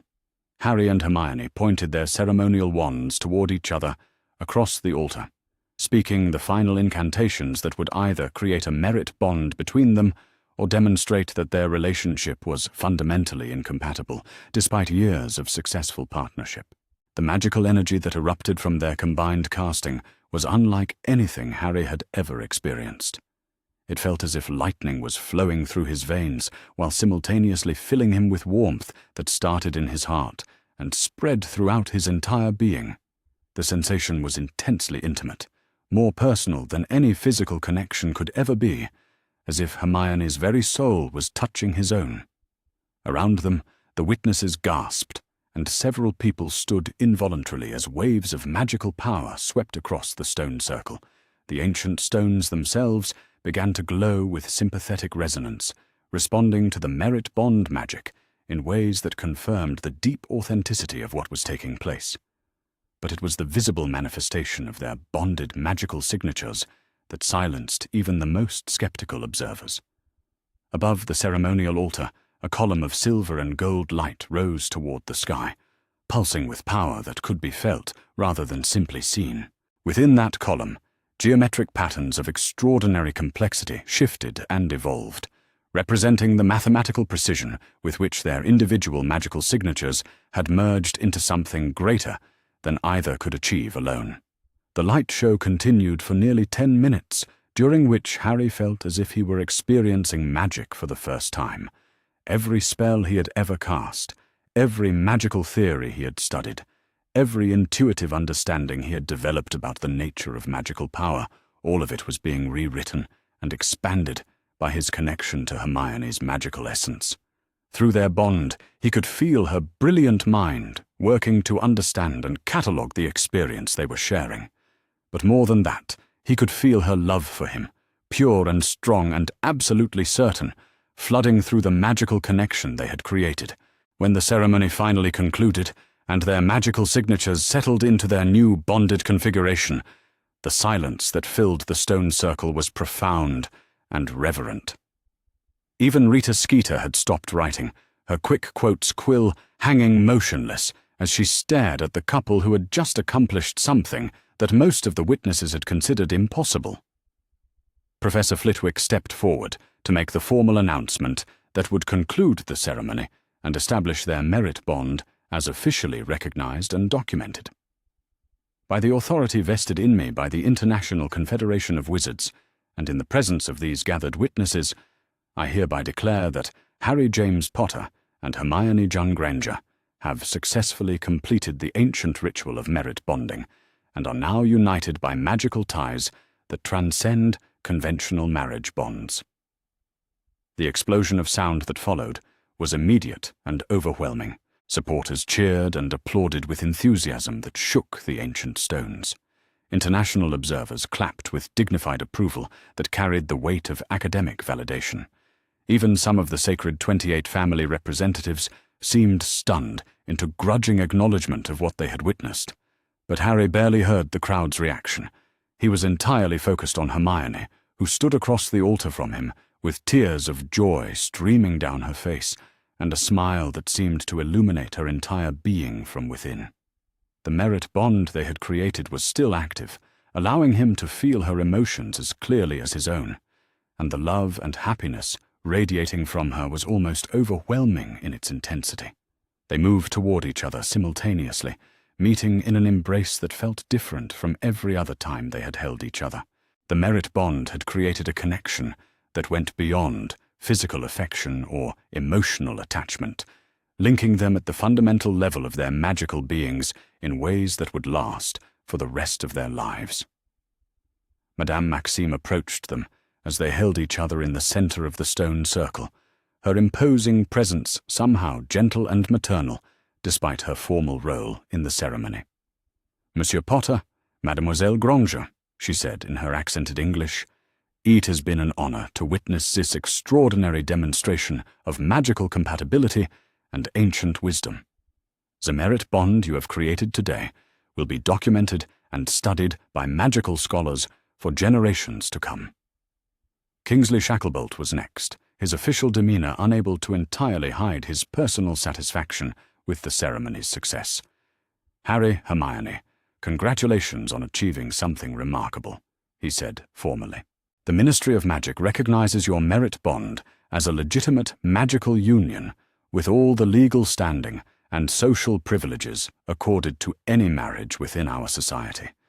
But it was McGonagall who provided the moment that would linger longest in their memories." She approached them with tears in her eyes and embraced them both with fierce affection that spoke to years of watching them grow from awkward first years into the extraordinary young adults they had become. "I am so proud of both of you," she said quietly, "not just for the courage you showed in challenging unjust traditions, but for the wisdom you demonstrated in finding a way to honor both love and magical heritage simultaneously." As the formal ceremonies concluded and the witnesses began to disperse, Harry and Hermione found themselves surrounded by well-wishers and curious observers who wanted to understand what they had experienced during the merit bond ritual. The international magical scholars were particularly interested in documenting their subjective experiences for academic purposes. But the most meaningful conversations came from younger witches and wizards who saw in their successful merit bond a validation of their own hopes for marriages based on love rather than political convenience. Several couples approached them privately to ask about the possibility of pursuing their own merit bond ceremonies, suggesting that their example might indeed inspire broader changes in magical society's approach to marriage and partnership. Even some members of the Sacred 28 families seemed thoughtful rather than hostile as they prepared to leave Stonehenge. Daphne Greengrass herself approached them briefly, her expression complex but not entirely unfriendly. "Potter, Granger," she said formally, "congratulations on your successful ceremony. What you have accomplished today was impressive by any standard." Harry studied her face, looking for signs of the hurt or anger he might have expected given their history. Instead, he saw something that looked like genuine respect mixed with what might have been envy. "Thank you, Daphne," he replied simply. "I hope you find the kind of happiness we have discovered." Her smile was wistful, but not bitter. "Perhaps I will," she said. "Perhaps we all will, eventually." As the sun climbed higher over Salisbury Plain and the ancient stones settled back into their eternal silence, Harry and Hermione walked hand in hand away from the site of their merit bond ceremony. They were legally and magically married now, united by bonds that even their harshest critics would be forced to acknowledge as legitimate and powerful. But more than that, they had proven that love could indeed triumph over prejudice when it was supported by courage, wisdom, and the willingness to challenge unjust systems in favor of better alternatives. The revolution they had started with their simple decision to follow their hearts had culminated in a magical ceremony that would reshape how their society understood compatibility, marriage, and the true sources of magical strength. The wizarding world was about to learn that some changes, once begun, could not be stopped or reversed. Harry Potter and Hermione Granger had won their personal battle, but they had also lit a fire that would burn away centuries of discrimination and false tradition. The future belonged to merit rather than bloodline, and love had proven itself the strongest magic of all.